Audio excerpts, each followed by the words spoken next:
The anime begins at the famous Regarden Magic Academy, a place where the most valued thing among the students is the talent for using magic. There, anyone who demonstrates great magical ability earns respect and recognition. But a question arises: what happens to those who do not possess this gift? For many people, these students simply have no chance at all. Without magic, they say it is impossible to evolve within the academy or achieve any prominence in academic life. At least, that is what almost everyone believes. Meanwhile, in a dungeon located on the 7th floor, we find the protagonist of the story, Will Serfort. Unlike the other students, Will cannot use even the smallest amount of magic. Even so, he faces monsters inside the dungeon to earn credits for the academy. In addition, he wants to prove to everyone that, even without magic, he is still capable of achieving results and continuing to study there. For him, the important thing is to show that he can move forward and succeed,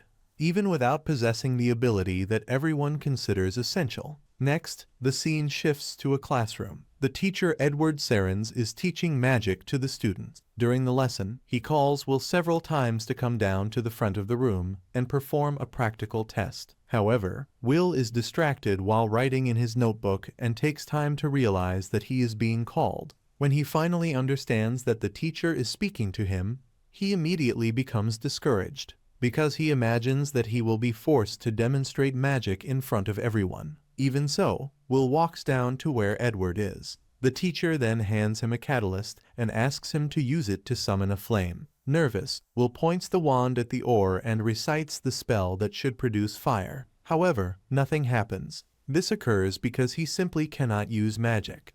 Upon seeing the scene, some students begin to laugh and mock him. Edward tells everyone to remain silent. Even so, clearly frustrated, he comments that it is absurd for there to be a student in that institution who cannot use even the most basic spell. According to him, Will is just a typical bookworm, someone who only stands out in theory. At that moment, a red-haired girl intervenes. She casts a fire spell with ease, causing the ore to ignite quickly and demonstrating an impressive result. The teacher then calls the student Sion Ulster and asks her not to use magic without his permission. Sion apologizes and pretends that she only wanted to help her dear friend Will, saying that it seemed like he was having difficulties. Taking advantage of the moment, Edward turns the situation into a lesson for the class. He explains that the supremacy of magic is something absolute, representing authority and power. Just like the great magical heroes, within the academy, magical talent is the main criterion of value. Therefore, according to him,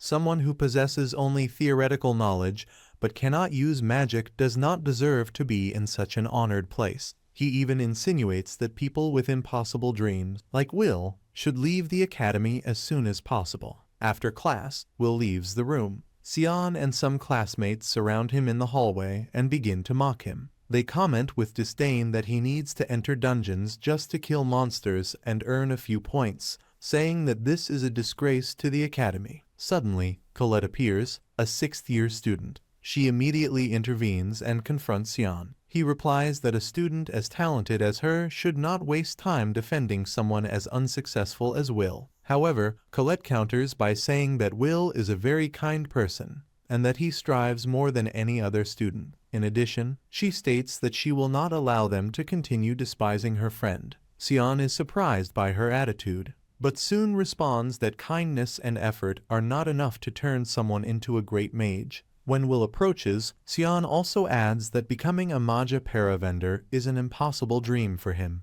After that, she and her friends leave, saying that they do not want to waste any more time with someone so mediocre. As soon as they walk away, Colette and the small Kiki stick out their tongues at the group, clearly irritated with the situation. Next, they walk with Will through the castle corridors. Colette comments that he should not let himself be shaken either by Sion's words or by the attitude of Professor Edward, who should not have humiliated a student in that way. Will, however, admits that part of what they said is true. After all, he really cannot use any kind of magic. In addition, he comments that he even feels embarrassed for making a beautiful girl like Colette worry so much about him. Upon hearing this, Colette blushes slightly, but tries to hide it, pretending to be irritated. As she comes from a noble family, She says that she needs to maintain her posture and composure. Shortly after, she notices that Will seems lost in thought and asks what is happening. He replies only that he was admiring the beauty of the academy.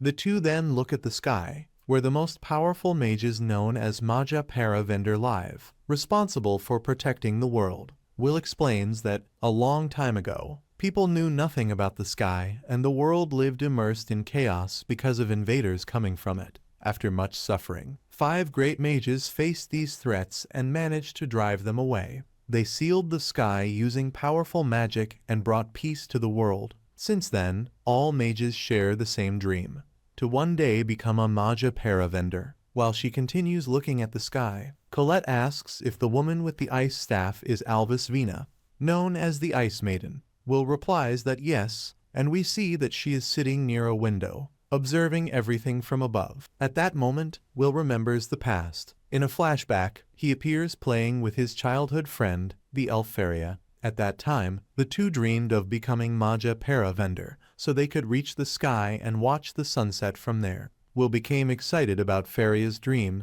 and the two promised that, when they grew up, they would achieve that goal together. But as the years passed, things changed a lot. Faria revealed an incredible talent for magic and ended up becoming the youngest Magia Vander in history. She left alone toward the blue sky. Meanwhile, Will followed a completely different path. He does not possess any talent and cannot use even a single drop of magic. Even so, he cannot forget that promise made when they were children. No matter how impossible it seems, Will continues fighting to achieve that dream, hoping that one day he will be able to stand by her side again. Soon after, the scene changes once again. Professor Warner is scolding Will for having returned to the dungeon without permission. In addition, he went alone all the way to the 7th floor, which is extremely dangerous. Will apologizes, but we soon discover that he does this mainly to earn credits. Taking advantage of the moment, he asks how many points he will receive for the monster he defeated. Warner becomes irritated when he realizes that this is the only thing that seems to matter to him, but replies that he will give 2 credits for the achievement. While he celebrates, an Academy staff member asks if he is still determined to become a Magia Vander. The man explains that, before reaching the Tower of Paradise, it is necessary to enter the Higher Institute. To do so, the student needs to accumulate many credits in 3 different areas: theory, practice, and spellcasting. Will is very good in the first 2, but he cannot earn points in spellcasting, precisely because he cannot use magic. Because of this, he would end up with only 7,200 credits, which makes it almost impossible to advance using only points obtained in practical battles, especially for someone who cannot use magic at all. Even after hearing all that, Will does not show the slightest intention of giving up. Warner, irritated, continues complaining to him and says that someone like Will should not even dream of becoming a Magia Vander.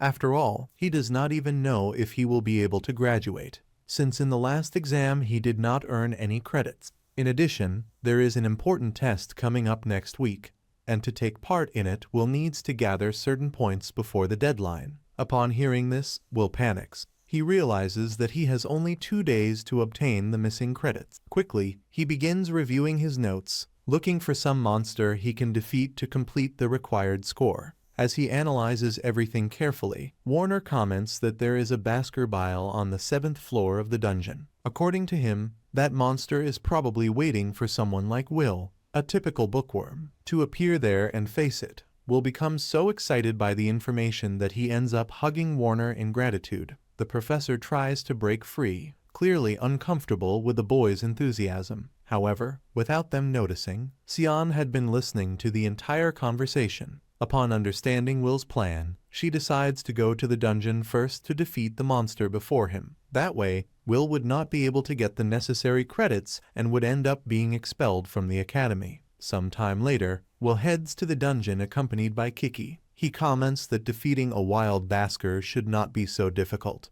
as long as he is careful with the creature's fire breath. Otherwise, he might end up like the boy who was burned alive the last time he faced one of those monsters. Meanwhile, Sion and some classmates are also searching for the monster in the same place. Lyral asks if he is sure that they should be exploring the 7th floor without authorization. Sion becomes irritated by the question and responds rudely, as if he were being treated like a fragile child. Even so, the group continues searching for the creature. During the search, Sion comments with disdain that he cannot stand the idea of someone who cannot use magic wanting to become a Magia Vander. Shortly after, when they were about to use magic to locate the monster more quickly, something unexpected happens. One of the boys is struck by a violent blow and thrown against the wall. Apparently, he met a very unpleasant fate. Lyral panics upon seeing that. Her screams echo through the dungeon corridors and reach Will's ears, who was in another area.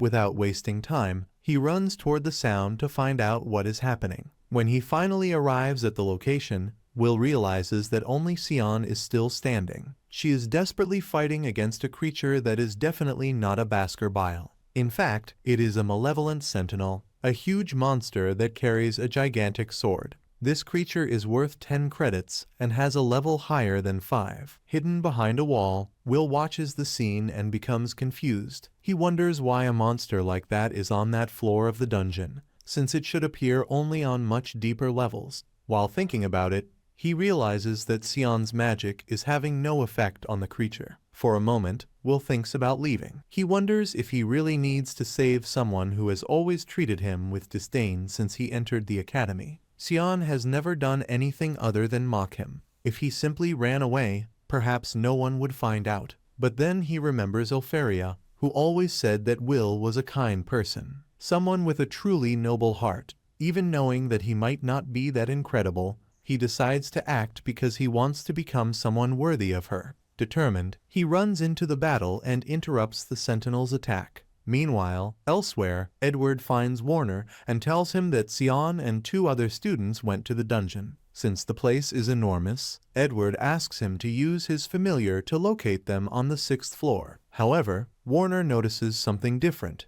They are on the same floor as Will. He then shows everything through his crystal sphere and tells Edward that there is no reason to worry, because Will is there as well. At that moment, Will continues facing the Sentinel. He manages to narrowly dodge several of the creature's attacks. Despite the monster's strength, its blows cannot hit Will, thanks to the boy's incredible speed. Sion watches everything, completely surprised. He cannot believe that this is the same Will he always called useless. On the other side, Edward is also shocked to see what is happening. Warner then explains that Will is a very unusual case. Even without possessing magic, he has an impressive physical strength, comparable to that of a dwarf. In addition, his ability to observe the enemy's movements allows him to anticipate attacks with almost perfect precision. The Sentinel tries to strike Will once again, but he had already predicted the movement. With a quick blow, he cuts off one of the creature's arms. Then, he grabs his sword and, accepting that he might be the only warrior in a world dominated by magic, concentrates all his strength into a single attack. The strike is so powerful that it pierces through the Sentinel with ease, completely destroying the monster. After the battle, Will extends his hand to Sion, who remains on the ground, unable to believe what just happened. For the first time, he realizes that Will may be much stronger than he had imagined. Watching everything through the sphere, Edward cannot accept that someone without magic can demonstrate so much power. Some time later, Warner gives Will the 10 credits for defeating the Sentinel. Even thinking that the boy is a bit annoying, he acknowledges the achievement. Will becomes extremely happy upon receiving the points. Thus begins the story of a boy who might turn the magical world upside down. A story where the union between a sword and a wand can create something completely unexpected. Soon after, we see a flashback from 5 years ago. At that time, Will was only 10 years old. Many students mocked him, saying that he only served as bait so that Faria could enter the academy. Now that she had become a Magia Vander, they said that he was no longer necessary. Some time later, Warner took Will to the principal's office so they could evaluate whether he could continue studying at the academy. The woman hands a knife to the boy and summons several magical seals at the same time. Without hesitation, Will reacts quickly and blocks all the attacks. Warner is left completely speechless upon seeing that. The principal laughs and says that, even without magic, that boy is extremely interesting. To her, it is as if Will were trying to use a sword in place of a wand. With tears in his eyes, Will asks if, by studying at the academy, he could one day climb the tower and reach Faria. The principal replies that, if he continues to be fast, determined, and with a strong will, perhaps that may become possible. Full of hope, Will leaves the office believing even more in the dream of becoming a Magia Vander. After he leaves, the principal comments to Warner that she feels sorry for the boy. Since he does not have a magical guardian, everything depends only on his own efforts. Even so, she wants to see how far that story can go. Back in the present, Warner explains once again how someone can become a Magia Vander. The first step is to enter the higher institute, where only the best are accepted. There are two main ways to achieve this. The first is to create a new type of magic, something completely original. The second is to gather 7,200 credits during studies at the lower academy. Since almost no one is able to create a new form of magic, most students try to reach the second path. Even so, Warner reminds everyone that many students cannot even graduate. Because of that, no one should talk so early about entering the higher institute. Right after saying that, he surprises the class by announcing an extra practical lesson. For Will, and for many other students,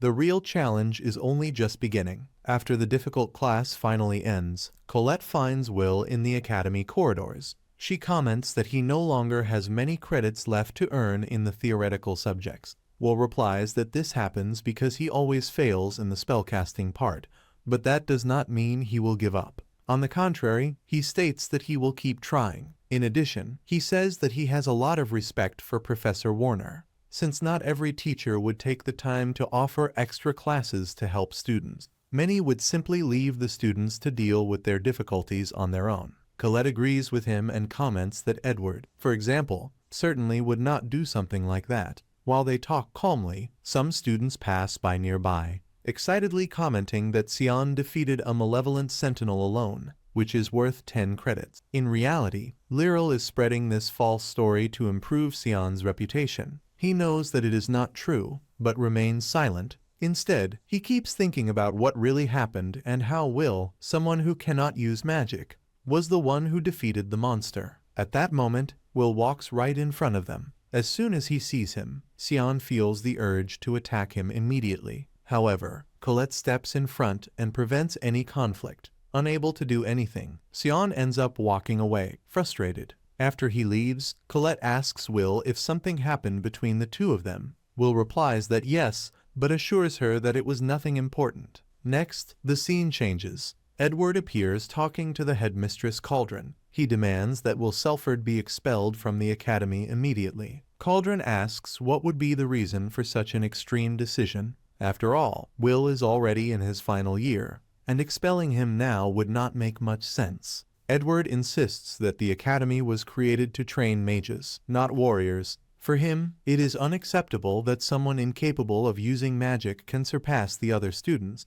Clearly irritated, he shows a certain envy of the situation. Cauldron then opens a book with Will's records and shows his excellent grades in theoretical exams and in several academic reports. According to her, these results are quite impressive. She explains that, if they ignore the fact that he cannot use magic, Will could be considered an excellent student. Perhaps he cannot become a Magia Vander, but he could still follow other important paths, such as becoming a magical craftsman, a healer, or taking on other roles within the magical world. For Cauldron, the academy should form scholars prepared to face the future. Edward replies that all of that may sound good in theory, but Will does not want to become a simple academic. He wants to be a Magia Vander, and that is exactly what makes everything so problematic. Realizing that the discussion is dragging on too long, Cauldron suggests a solution. She proposes that Edward conduct a personal test with Will. That way, he could prove that the boy is incapable of achieving that goal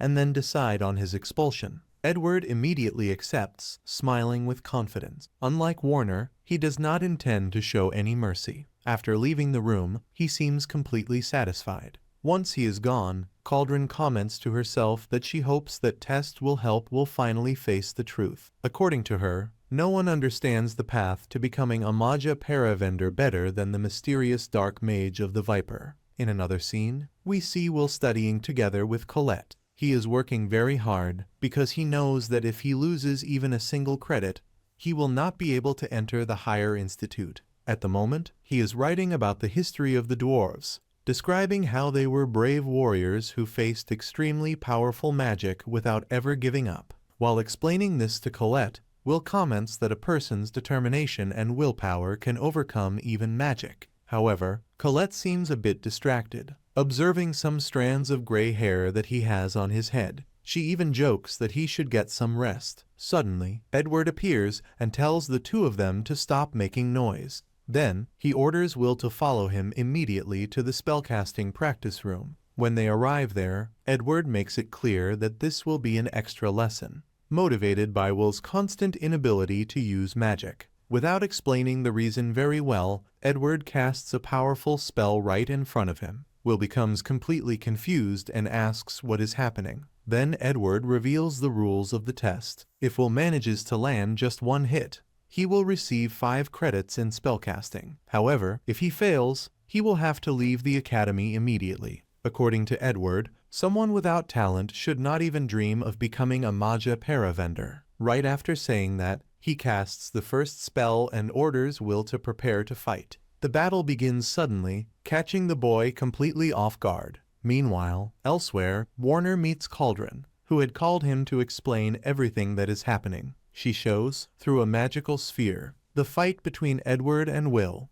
Warner is shocked and asks what is going on. Cauldron explains that Edward is testing Will, and that no one can interfere. According to her, if Will wishes to be recognized as a candidate for Magia Vander, he must face this kind of challenge. Warner finds all of this extremely unfair and even cruel. He remembers that Edward almost became a Magia Vander in the past. He came very close to the top, but ended up being defeated and never managed to achieve the title. Even so, Cauldron insists that the test must continue. Back to the fight, Edward begins casting spells continuously against Will. The boy tries to dodge all the attacks, but soon begins to grow exhausted. Even though it is low-level dark magic, the spells are still extremely powerful. At one moment, Will runs quickly toward Edward and tries to land a kick. However, the teacher's defense is practically impenetrable. The impact is so strong that it ends up pushing Will back, even causing his glasses to fall to the ground. He watches in amazement the way Edward casts spells without even needing to recite them, maintaining both perfect defense and attack. Even almost out of strength, Will tries to stand up again. Edward then comments that he will use only 2 spells against him: his black flames, capable of burning him completely, and his magical shield, which can block any attempt of physical attack. He activates Magical Doctrine number 27 and states that someone incapable of mastering 1,000 spells should at least try to master a single spell with perfection. Will begins to pay attention to his words and realizes that Edward is using overlapping spells, creating a true rain of attacks called Dax Darrens. Will tries to escape quickly, but Edward gives him no chance. The blows fall one after another, while he moves his wand as if he were conducting an orchestra of destruction. In the end, Will ends up falling to the ground, completely injured. He admits to himself that he cannot defeat a high-level mage like Edward. Even so, he thinks that perhaps things would be different if he at least had his sword with him. Meanwhile, Colette continues waiting in the corridors, near the lockers. She begins to find everything very strange. Edward had never shown any interest in helping Will, so why would he suddenly decide to give extra lessons? The more she thinks about it, the more she believes that something is wrong. At that moment, Kiki appears running and makes a gesture indicating Will's locker. Colette immediately understands that he may be in danger. When we return to the practice room, we see Will lying on the ground after receiving several attacks from Edward. The teacher approaches and coldly says that the Magia Vander are elite mages. If Will cannot defeat him, then he will never have any chance against one of them. While Edward presses Will's head against the ground with his foot, he recalls an old story about the Battle of the Dwarves. According to him, it only took a single powerful mage to eliminate 10,000 dwarves at once. For Edward, that was the definitive proof that a sword could never reach the same level of power as a magical wand. Because of that, he advises Will to completely abandon this absurd fantasy of becoming a Magia Vander. Even in that humiliating situation, Will manages to break free. He firmly declares that he will never give up on his dream, holding tightly the glasses he received from Feria.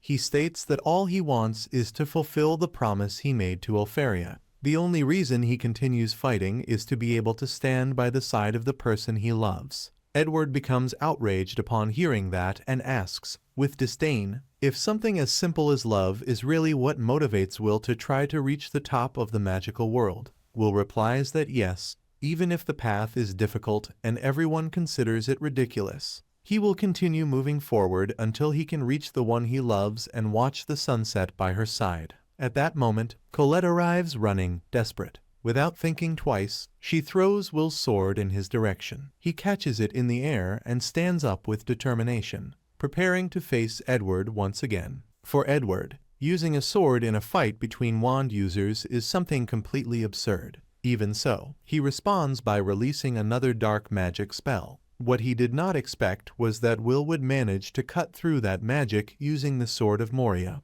Irritated, Edward releases an even greater explosion of power. Will feels the true terror of the 1,000 black flames surrounding him. The energy released is so intense that he clearly realizes the enormous gap that exists between him and a true Magia Vander. For a moment, he feels the urge to run away. However, he knows that he cannot retreat. Determined, Will breaks through the barrier of flames and advances once again toward Edward. Colette shouts, asking the teacher to stop, but Edward continues attacking with everything he has. Even so, Will keeps moving forward step by step. As he runs toward the enemy, he remembers once again the old story of the dwarves. He states that that battle was not as Edward described. Among the dwarves there was a warrior named Garrett, who continued fighting even after all the others had fallen. Despite being alone, he managed to land a blow against the enemy mage. Garrett's feat was so impressive that even the mages themselves recognized his courage.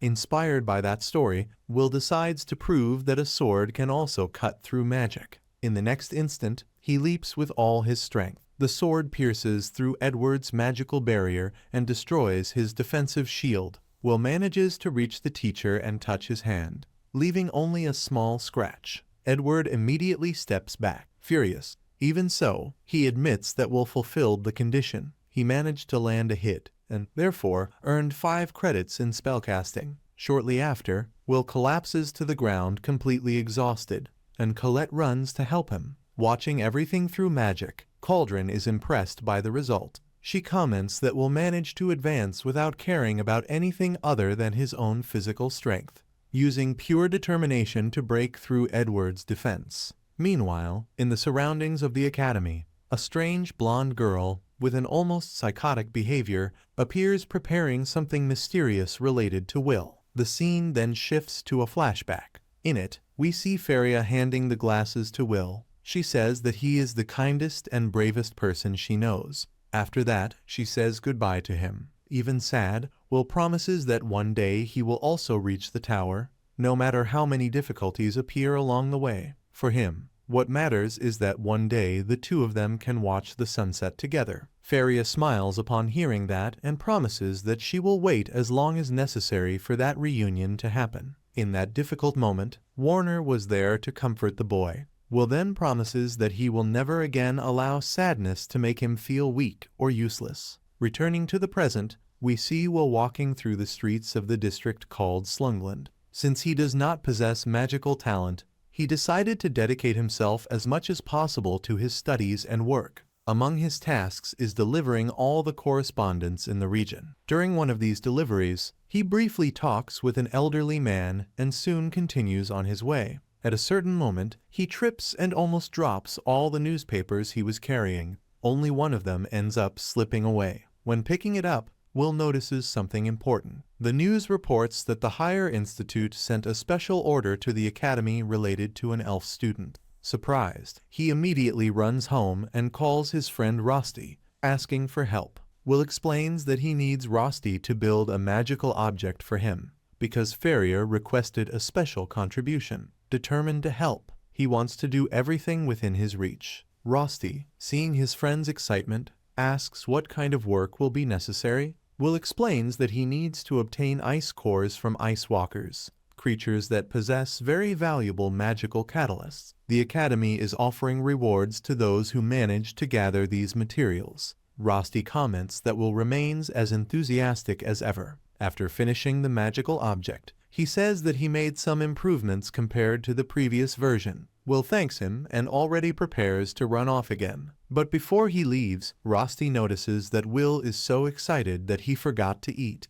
So he places a piece of bread directly into his mouth to make sure he has enough energy. In another scene, we learn more about the history of magic. One of the great pioneers of the magical world, Queen Mercedes, taught that all magical knowledge originates from dungeons. According to her, true mages must use their wisdom to explore these places, discover the unknown, and acquire new knowledge, because everything in the world is connected. Soon after, we see Will and other students exploring the 4th floor of the dungeon while carrying out the mission to help Faria. In another area of the place, Sion is surrounded by students who praise him. They watch in amazement as he defeats several ice walkers using magic. Despite receiving all that admiration, Sion cannot feel satisfied. He keeps remembering Will's surprising strength and how he was saved by him during the fight against the malevolent sentinel. Meanwhile, Will decides to advance even deeper into the dungeon. He knows that if he takes too long, other students may collect all the materials before him. Suddenly, he encounters some strange monsters along the way. The creatures look like aggressive penguins, so he starts calling them demon penguins in his mind. They were about to attack a student when Will appears. With a few quick movements, he defeats the monsters and takes control of the situation. The girl watches in surprise as she realizes that academy student is using a sword, not a wand. She thanks him for the help and introduces herself as Iris Churchill, a 4th-year student. Meanwhile, elsewhere, Warner explains to his students that creating a new type of magic is the greatest achievement possible for a mage. Anyone who accomplishes this automatically advances toward the Tower of Paradise. In addition, new spells are often named after their creators or associated with something that represents them. A famous example is the dark magic spell Dax Darwikins, whose name comes from the ancient mage known as Darbinsons, the firefighter. Warner continues explaining that if any student manages to create a new spell,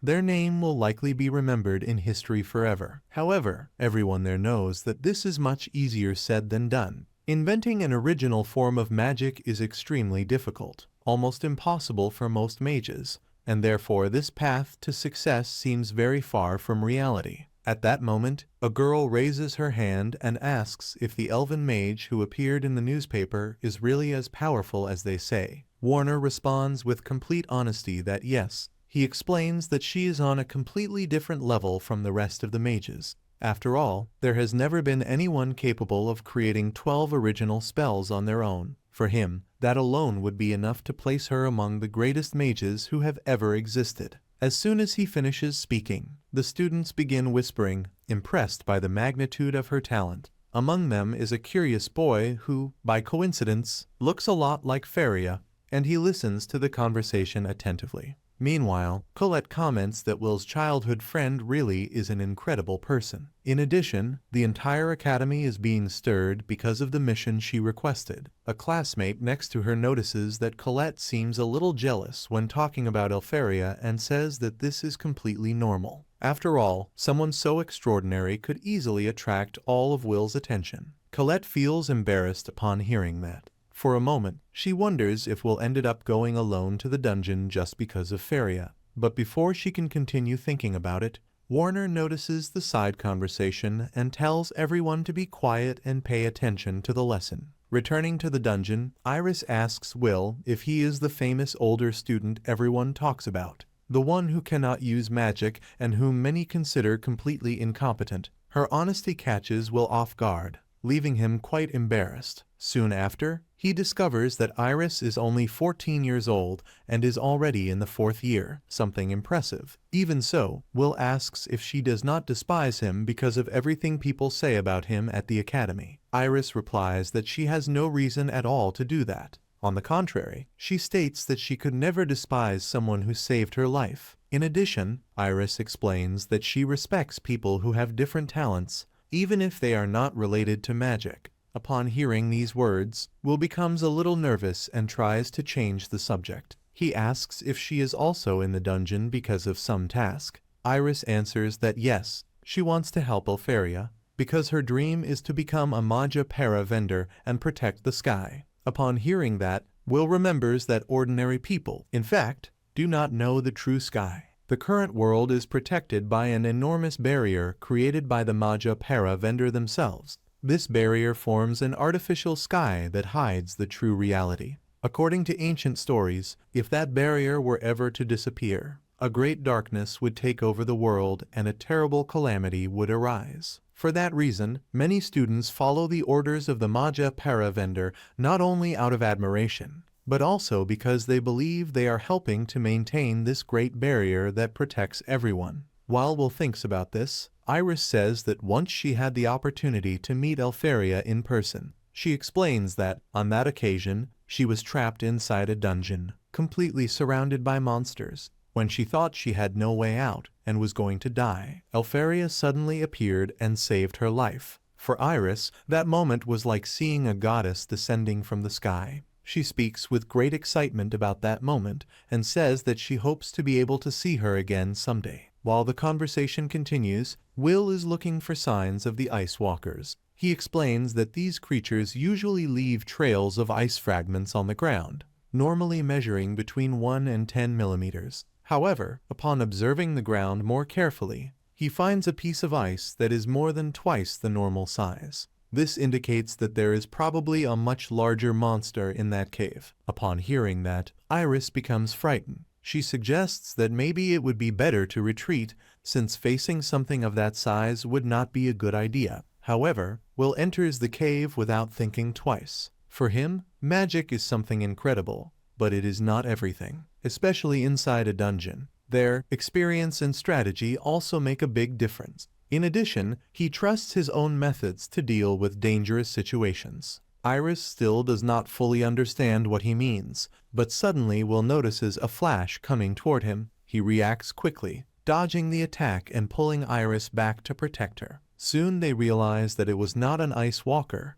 but rather a frost rex, the most powerful ice monster on that floor of the dungeon. The creature is worth 6 credits and has a level higher than 5. The frost rex fires a powerful beam of ice, but Will manages to dodge and quickly places Iris in a safe spot. She begs him not to face the monster, explaining that physical attacks do not work against that creature. The frost rex's body is made of solid ice, capable of freezing anyone with its power. That is why it is known as a true dwarf killer.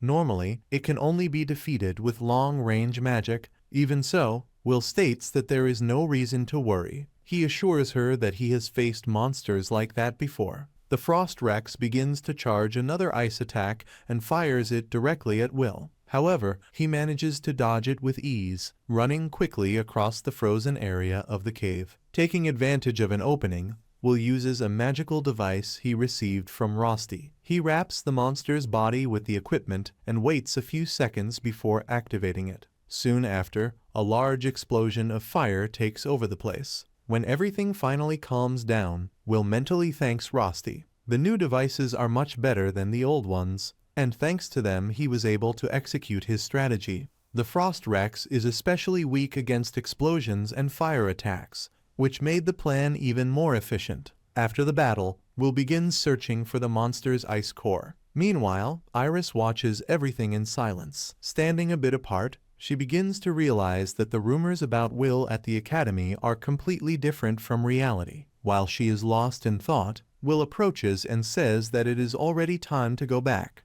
They have already gathered enough materials for the mission. Iris quickly changes her expression and thanks him for the help. Some time later, we see Iris arriving at the Tower of Mages. As she walks, she thinks that Will, even without magic, makes up for it with creative attacks, using magical devices and his incredible physical strength. In addition, he demonstrates a great combat instinct and a lot of experience inside dungeons. Upon reaching her destination, she fixes her hair, removes her glasses, and knocks on a large door, asking permission to enter the room of the Magia Vander. As soon as the door opens, we find several of them gathered: Cariat Incendia Wisman, Porcius, Eleanor, and Elfaria Alvisford. Cariat allows Iris to speak, since at that moment they were only participating in yet another rather boring meeting. In addition, everyone there knows that if the barrier protecting the world were broken at that instant, the entire world would be lost. Soon after, Co and Eleanor begin to discuss what may happen in the future. They know that the celestial inhabitants observe everything from the sky, and that, at the moment, they do not have enough strength to face them. Because of this, they believe it will be necessary to find new promising talents before the day of destiny, as they cannot allow the prophecy to become reality. At that moment, Iris, or rather Watcher, as Co usually calls her, comments that during her time at the academy she found someone very interesting. It is Will Serfort, the magicless student everyone talks about. After observing him carefully, she believes that the ideal would be to allow him access to the tower. The proposal, however, is rejected almost immediately by Cariat and Eleanor. Even so, Co comments that the idea seems amusing, and Faria also shows agreement. Eleanor, in turn, makes it clear that she is against it. She does not like the idea of surrounding herself with people she considers inferior. In response, someone states that, to him, the most important thing is that each person can be useful. The conversation begins to grow tense, and the tension among them increases. But Cariat interrupts the discussion before it escalates. He advises everyone not to make hasty decisions. Soon the great magical festival will take place,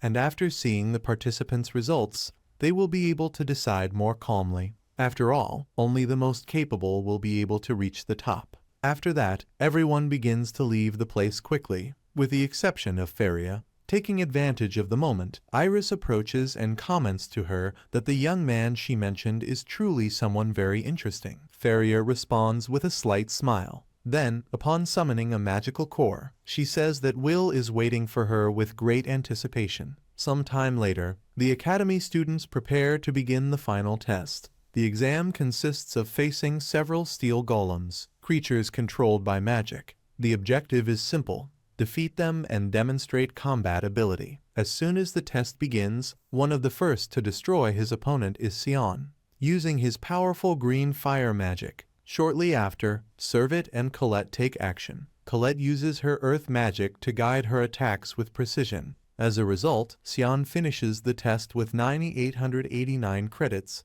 while Colette reaches 7,340. After them, it is Will's turn. He faces his steel golem and engages in a very difficult battle. When he is finally about to defeat it, an arrogant student comments out loud, asking why someone like Regarden would be fighting using only his fists instead of using a wand like everyone else. This comment ends up distracting Will for a moment. Because of that, he receives a strong blow from the golem and is thrown far away. In another part of the field, two impressive students enter the scene: Lehana Owens and WHTNL Lendor. Lehana masters lightning magic, while WHTNL controls wind magic. During the test, Lehana destroys her golem by firing several electric arrows, hitting the enemy repeatedly until destroying it. With that, she earns 10,100 credits. Meanwhile, WHTNL finishes his test by summoning a powerful tornado, which completely shatters the steel golem,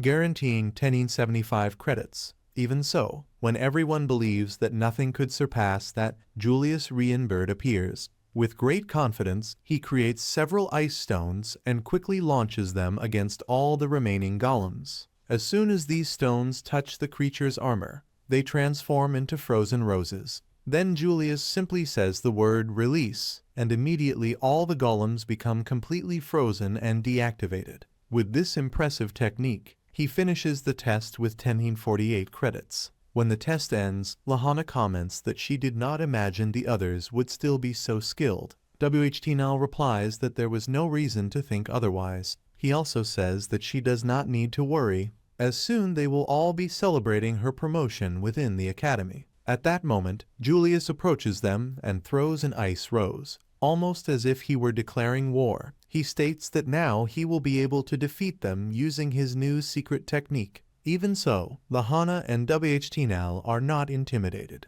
Combining wind and lightning magic, they easily destroy the small frozen rose. These three students are the only ones who manage to surpass the mark of 10,000 credits. which is not a surprise to anyone, since it practically confirms their promotion to the higher Institute of Magic. Meanwhile, Will watches everything from afar. Upon seeing those results, he begins to think that perhaps he does not have enough credits to graduate, much less to enter the higher institute. After all, credits serve as proof of each student's strength. Up to that moment, Will has only 5 credits, and that is his final year at the academy. Thinking about that, he ends up feeling discouraged as he walks. His friend Kiki tries to comfort him, but suddenly Julius, who is passing nearby, snarls with disdain and tells Will to get out of the way. Next, the scene changes. Will and Colette are sitting while eating together. Suddenly, Colette stands up abruptly and says that maybe there is still a chance that someone might want to recruit him. But she also states that he needs to be realistic. Reaching the higher institute with only theory and physical effort will not be enough. Even so, she remembers that there has already been a case in which a student with less than 7,200 credits ended up being recruited. Despite that, Will remains worried. After all, that year the Great Magic Festival will take place, and all the students want to stand out by showing their best spells. This festival takes place at Regarden Academy every 2 years. During the event, several competitions are held. It is at this moment that the high mages of the tower observe the participants to evaluate their abilities and choose possible candidates. Colette then explains that, in the end, everything comes down to duels between the tower factions, where it is decided who will be chosen and who will be left out. These factions are Torsius Phase, the Lord of Lightning; Liffin, the Sacred Elf; Albis; Vina, the Ice Maiden; Barum, the Emperor of Flames; and finally Mysterious Noah, the Sovereign of Light. Each of these factions is led by a powerful magic wielder. If a student is chosen by one of them, they will have direct access to the tower. Even so, Will remembers that it is not simple to ignore the normal graduation process and be recruited directly. For that to happen, the student would need to demonstrate extraordinary magic, capable of impressing even a great mage. Colette, however, comments that there are rumors about another possibility. They say that during the Great Festival, observers also appear, people responsible for searching for special talents for the tower. While the two are talking, Iris passes very close to them. She hears part of the conversation and watches them with a curious smile. Will then states that he does not intend to draw attention at the festival. He prefers to work behind the scenes, helping with the organization of the event. Colette insists that he should participate, saying that if people saw him fighting, they might change their opinion about him. Will thanks her for the concern, but believes that, in his case, the festival would be like participating in a regular sports event. For him, it would not make much difference. He remembers that he already had a bad experience during his second year, when he ended up failing in front of everyone. At that time, several students at the school began to mock him and treat him poorly. After recalling all that, the two remain there, reflecting on what may happen in the future. As they walk, Will and Colette observe other students training. Some practice creating magical creatures, while others try to summon spiritual guardians. Seeing all that movement leaves Colette quite excited, as this festival seems very different from the previous ones. This time, it will not be only the tower observers who will be present. Recruiters from various capitals will also attend the presentations. This means that even if some students are not chosen for the tower, they might still find other opportunities in different places. Because of that, Colette believes that no one should miss the chance to show their abilities. The problem is that, for Will, the situation is complicated. He does not possess magic, so he has no way to demonstrate anything in that type of competition. Even so, Colette ignores the detail for a moment and approaches some old lockers nearby. They are protected by a very well-hidden magical barrier, equipped with an inhibitor and a sound-dampening system. Someone with magic could break it by force, but Colette prefers to use Kiki. The small creature uses the magical stone on its head to locate the hidden barrier and carefully undo it. After they manage to open the access, they find a hidden staircase. Upon hearing noises coming from the lower floor, they decide to go down quickly. Down there, they find several academy students gathered, participating in a clandestine betting system. They are placing bets to try to predict who will win or lose during the magic festival. Nearby is Sion, accompanied by his group of arrogant friends. As soon as he notices Will, he immediately prepares to provoke him as usual. But, to his surprise, Colette steps in front and points her wand directly at his face. She threatens him firmly, making it clear that she does not want any kind of trouble. She also warns that if he bothers Will again without reason, she will truly become angry. At that moment, Will asks why Sion is participating in illegal betting. The answer he receives is simple: it is none of his business. Even so, Sion's own classmates end up unintentionally revealing that he is only there because he heard some students commenting that there is a big difference in power between him and the 3 strongest students at the academy. What really bothers him is seeing everyone talk about them while completely ignoring his presence. Irritated, Sion begins to shout that he spent an entire month in silence, training to rebuild his reputation. He states that he is not worried, because the others only have an advantage in theory, while in real magical ability he can still surpass them. He also says that they have not yet managed to defeat him, and that it will never happen. Even so, he realizes that he is practically justifying himself to someone he considers an idiot, so he decides to stop talking. Later, Will finishes one of the day's classes and wakes Kiki so they can leave. When he is about to go out, Colette asks if he has any plans, because she would like to accompany him to the training dungeon. Will smiles and apologizes, explaining that he needs to go work at Gina's tavern, so he will not have time for that. Colette ends up getting irritated with the answer. That same night, on Slunglin Street,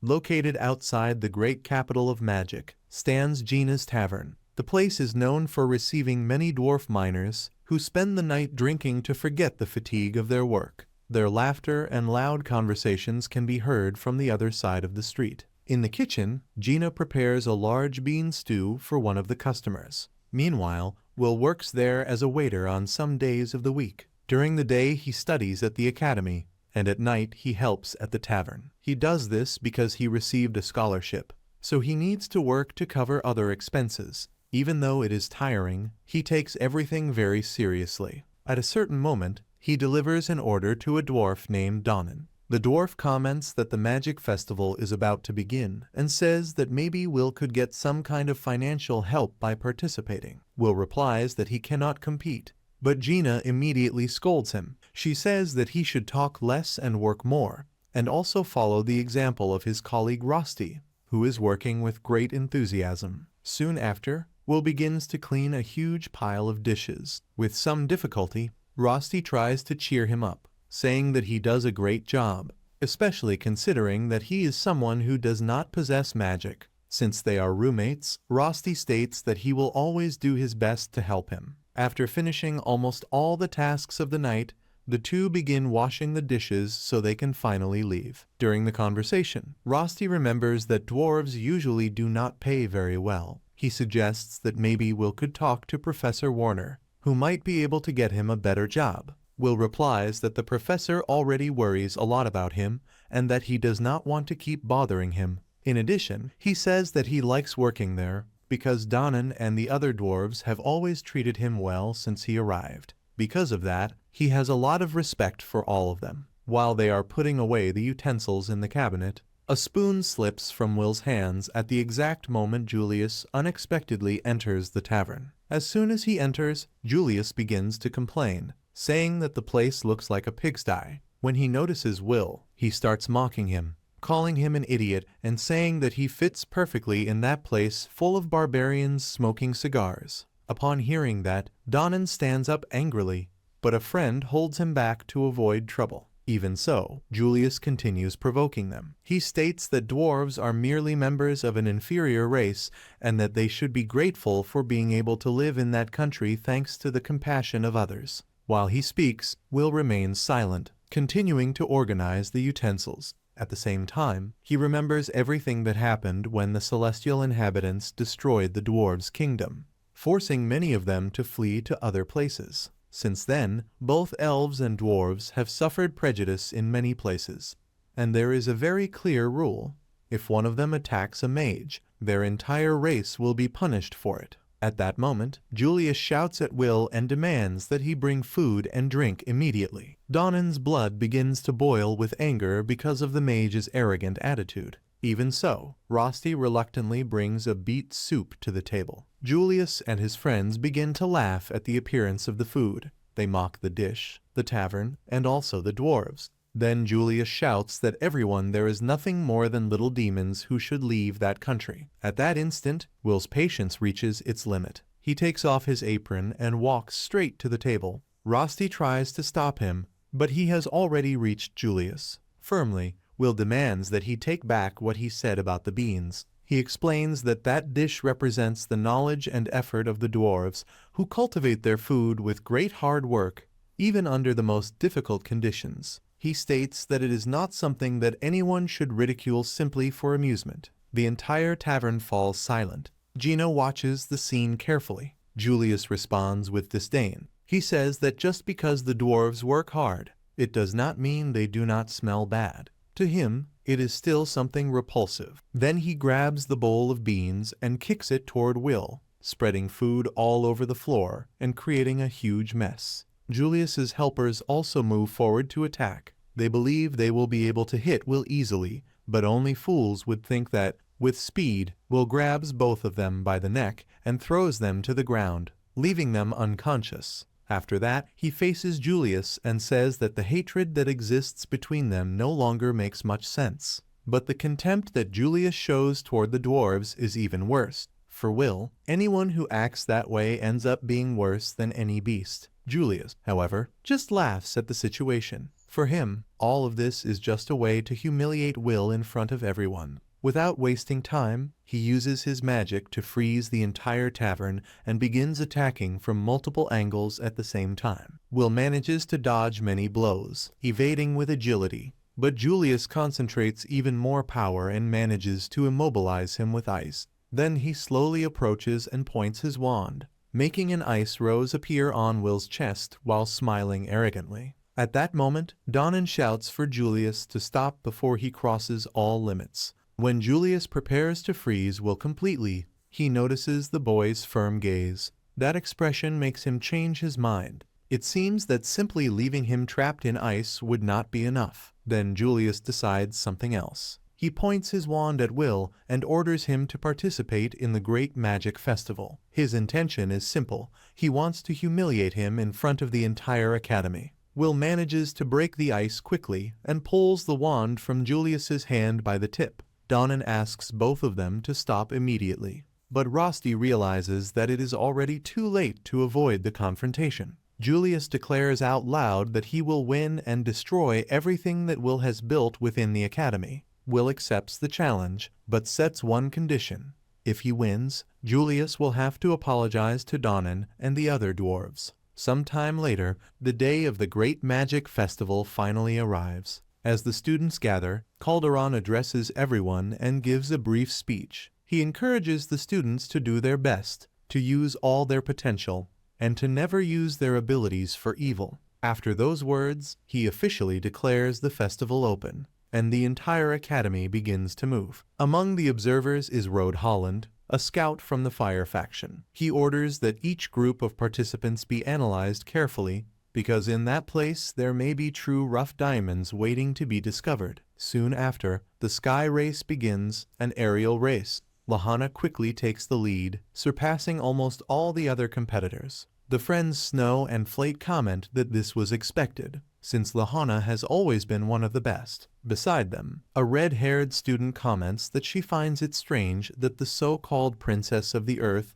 is not participating in the magic competitions that year. Among the audience, many recruiters observe every detail carefully. All of them want to find new talented mages to take to the tower. This happens because, during the festival, mages from different places compete to recruit the most promising students. Meanwhile, Miss Perfect continues to demonstrate her impressive skill. She maintains her position and ends up breaking a new academy record, winning her second consecutive sky race and surpassing previous champions by a wide margin. After the race, she decides to also participate in the crown attack, saying that she could not abandon a maiden in danger. In truth, this happens because Colette, in a moment of urgency, asks her to join their group, since they are lacking members. The red-haired girl feels pleased at the thought that she will have the opportunity to spend more time with Colette. She believes that she was chosen by her own merit, and not that useless Will, as she usually thinks. However, when she arrives at the meeting point,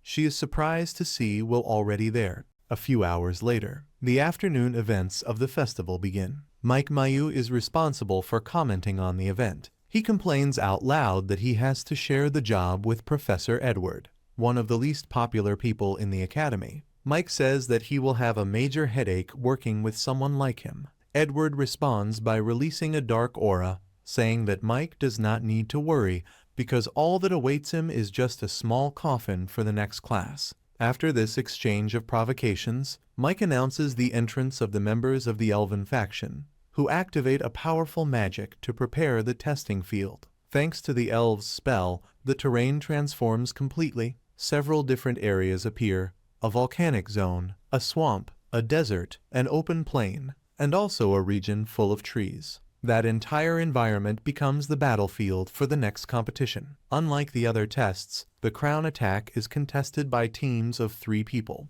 The groups start at the edges of the field and need to advance toward the central stadium, where the crown is located. But the path will not be simple. In addition to the natural obstacles, the professors have also placed several traps throughout the terrain to make the challenge even more difficult. Furthermore, participants can directly interfere with other groups, hindering their opponents. Because of that, this test is considered the most chaotic of the entire festival, practically a free-for-all battle among the students. Edward explains that the objective of the event is to encourage teamwork and test the students' ability to deal with unexpected situations. According to him, the best way to approach it is to imagine that they are exploring a dungeon full of dangers. Mike interrupts by saying that the most interesting part will be observing the spells of the strongest students in the academy, even though it is something that should remain secret. He also comments that in the clandestine bets 2 groups are among the favorites: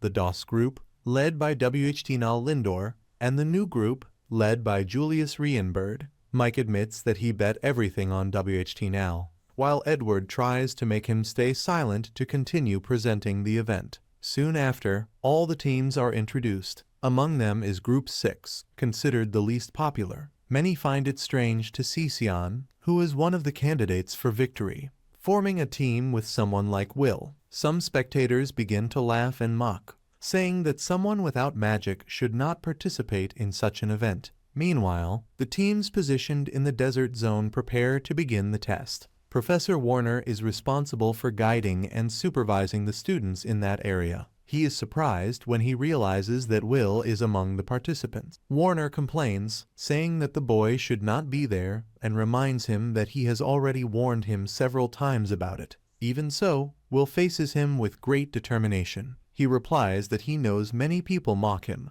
but even so he needs to win that competition, no matter the cost. Warner tries to stop Will from continuing, but it is clear that he does not intend to give up. Colette apologizes to the professor, explaining that Will is extremely determined and rarely backs down once he makes a decision. Soon, the long-awaited event finally begins.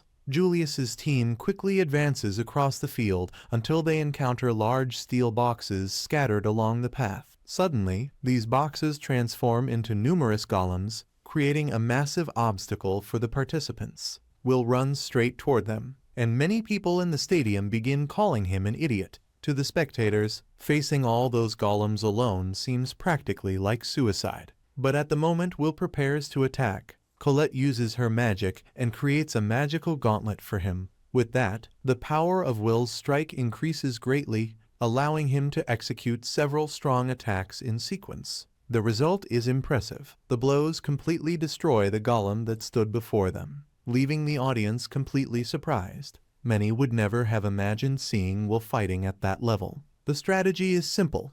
Although he does not possess his own magic, he can use magical equipment, like the gauntlet created by Colette. In that way, he continues to follow the rules of the competition. Meanwhile, Sion becomes lost in thought. He remembers the battle in which Will saved him from the Devil Sentinel, something that still deeply bothers him. For Sion, it was humiliating to be saved by someone he considers inferior. After that episode, he tried to become stronger to erase that shame, but now Will manages to take the lead in the race. The objective of the test is to reach the crown located at the center of the field first, and Will's group is ahead as they enter the desert zone. Suddenly, other iron boxes appear, different from the previous ones. They rise quickly into the air and begin launching magical projectiles at the students on the ground. Will reacts immediately. He strikes the ground with force and, using the impact of the blow, creates a large barrier of sand and earth that blocks the projectiles. After that, he runs toward the flying boxes. Colette conjures several steel swords, and Will takes advantage of that to throw them with precision, destroying all the boxes in the air. In the event commentary, Mike shows surprise at how the group is dominating that area of the field with such ease. Some spectators, however, claim that all of this is only possible thanks to Colette's powerful magic. In part that is true, but other observers are impressed when they realize how Will can detect traps and deactivate them quickly. While commenting on this, Edward explains that it is natural for someone who spends so much time exploring dungeons. According to him, Will's efficiency comes from the experience he gained in those places, as well as his fast reflexes and the knowledge he has accumulated. Among the crowd, Iris cheers excitedly and begins shouting, rooting for Will with great enthusiasm. Meanwhile, Julius continues eliminating several opposing teams without mercy, being as ruthless as he has always been in previous festivals. Even so, Group 6 continues to lead the competition. Julius notices that something strange is happening when he begins to hear a great commotion coming from the stadium. Curious, he asks his companions what is happening on the field. They use a search magic to check the situation. As they analyze the field, they realize that Group 6, where Will is leading the race with a large advantage. One of his teammates comments that if they continue underestimating the others, they might end up losing. Julius simply laughs at the idea. He freezes everything around him while stating that it will never happen, because he will not allow anyone to defeat him. Meanwhile, Group 6 finally reaches the last zone, an enchanted forest. As soon as they enter the place, several magical circles appear around them. Will immediately realizes that it is a circular trap. Without hesitating, he begins to deactivate the magical circles, causing them to collide with each other and destroy themselves. He resolves the situation in just a few seconds. Mike then asks Edward what he thinks about that, since it was Edward himself who created those traps. Edward simply ignores the question and makes a sarcastic remark. Meanwhile, Will continues running toward the objective. However, he knows that inside the forest is where the real battle against the other teams will take place. If they want to finish quickly, they will need to go around the edge of the forest, prepare an ambush, and find a position to face Julius's team. But at the moment they try to hide, Julius suddenly appears and launches an attack with his ice magic, nearly hitting Will. Colette is surprised to realize that they arrived there much earlier than expected. Will also finds it strange, since it seemed impossible that Julius had surpassed the speed strategy created by Colette. While analyzing the situation, Will begins to think about all the possible forms of attack from the enemy. Julius takes advantage of the opportunity and launches a long-range ice attack, destroying several parts of the terrain. Will realizes that they will not be able to run forever and decides that they will have to face him. But at that moment Sion intervenes, releasing a huge amount of fire magic and conjuring a powerful spell. Colette shouts for Will to get out of the way. Sion fires his attack with full force. Luckily, Will manages to quickly raise a barrier of earth, blocking the blow. Even so, he is confused when he realizes that Sion attacked him. Colette asks why he is attacking Will instead of facing Julius. Sion replies that he has already done enough to ensure that his team advances and that now he wants to settle something personal. For him, the moment has come to face Will in a direct duel. Will tries to say that this is not the time for that, but Sion does not listen. He begins launching several attacks, stating that he has waited a long time for that confrontation. At that instant, Julius also acts, creating a massive wall of ice that apparently ends up freezing Colette. Meanwhile, Sion continues advancing against Will. Will tries to convince him to stop, saying that they should not fight each other at that moment. But when he realizes that Sion has no intention of giving up, he draws his sword, preparing to fight. At that moment, a flashback appears. In the past, Will was always considered a useless student, someone with no talent at all. For Sion, that was unbearable to watch. One day, he even burned the mocking paper that had been placed on Will's back, and even offered him the chance to become one of his subordinates, so that he would not continue looking so pathetic. But Will simply ignored the offer and walked away. That attitude left the young Sion extremely irritated. He ran after Will, saying that he was not someone who should be ignored. Will only asked him to leave him alone and kept walking. Sion stood there watching from afar, feeling that to Will he was not even worthy of attention. From that day on, Sion decided that he would hate Will for the rest of his life. Back in the present, the confrontation finally becomes inevitable. Sion begins to attack with several fireballs, along with whip-like strikes made of flames. Will does his best to dodge and cut through the attacks, trying to keep his distance. The red-haired girl then shouts for him to stop just running away and face the fight for real. Otherwise, she promises that soon she will turn him into nothing but ashes. Will responds by saying that he cannot keep fighting like that. They are part of the same team and, besides, they do not have time to settle that there. He also reminds that he made a promise to the dwarves of the city, and he does not intend to break it. Even so, Sion continues advancing with aggressive attacks. While dodging the flames and the strikes, Will begins to wonder if he will really be forced to face him at that moment. Meanwhile, in the event commentary area, Mike explains to the audience that the situation of Squad 6 has taken a completely unexpected turn. After overcoming all the previous challenges with ease, two members of the group have started fighting each other, creating an intense confrontation.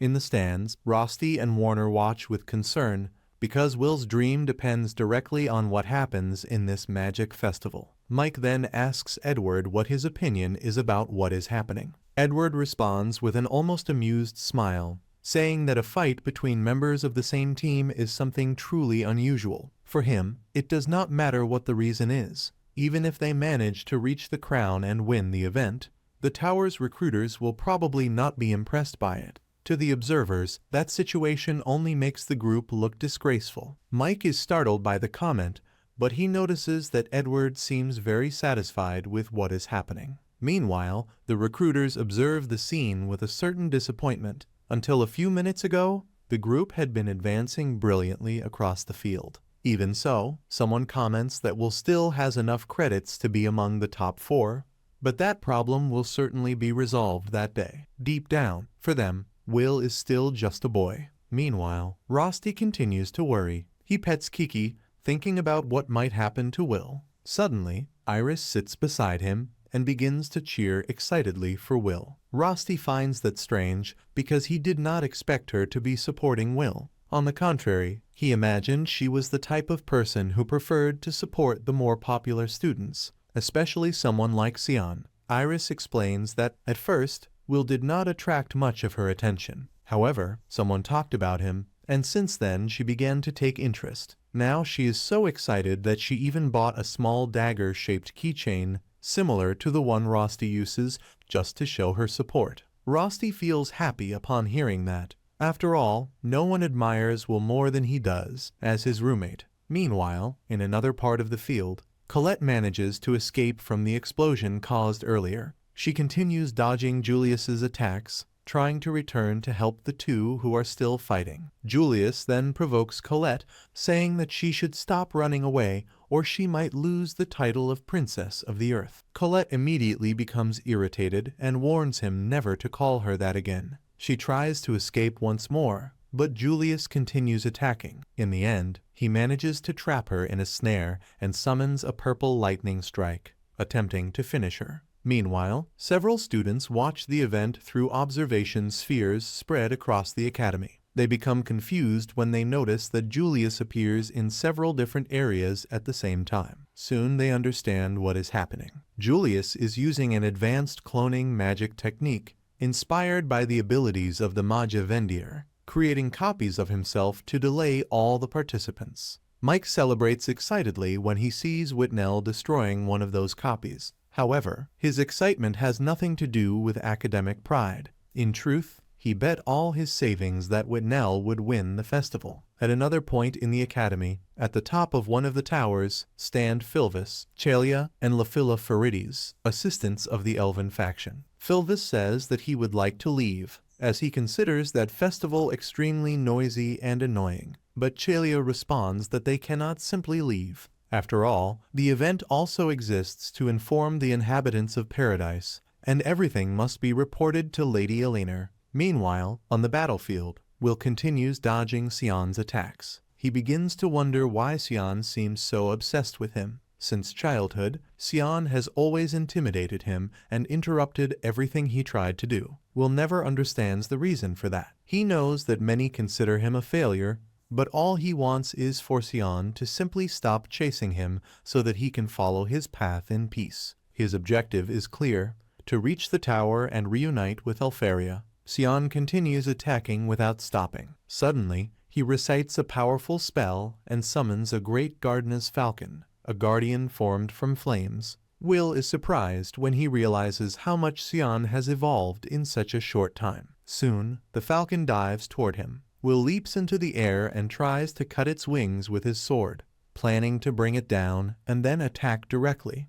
But he notices something unexpected. The falcon's wings regenerate immediately. Then Will understands that, to defeat it, he will need to destroy the Guardian's magical core. At that moment, the falcon unleashes a massive burst of fire. Will blocks the blow using his magical gauntlet while thinking of a way to get closer. Unlike many Guardians, which only protect their summoners, that falcon attacks relentlessly. In the event commentary, Mike is completely impressed by the intensity of the battle. Even Edward seems surprised when he realizes how much Sion has evolved. To him, the boy is already above the level of an ordinary student. Among the observers, a man named Rod is also impressed to see someone so young using an advanced fire spell and still summoning a guardian with such precision. His assistant explains that this is Sion Ulter, heir of the Ulter House, a family famous for its fire magic. Rod comments that, although Sion has great potential,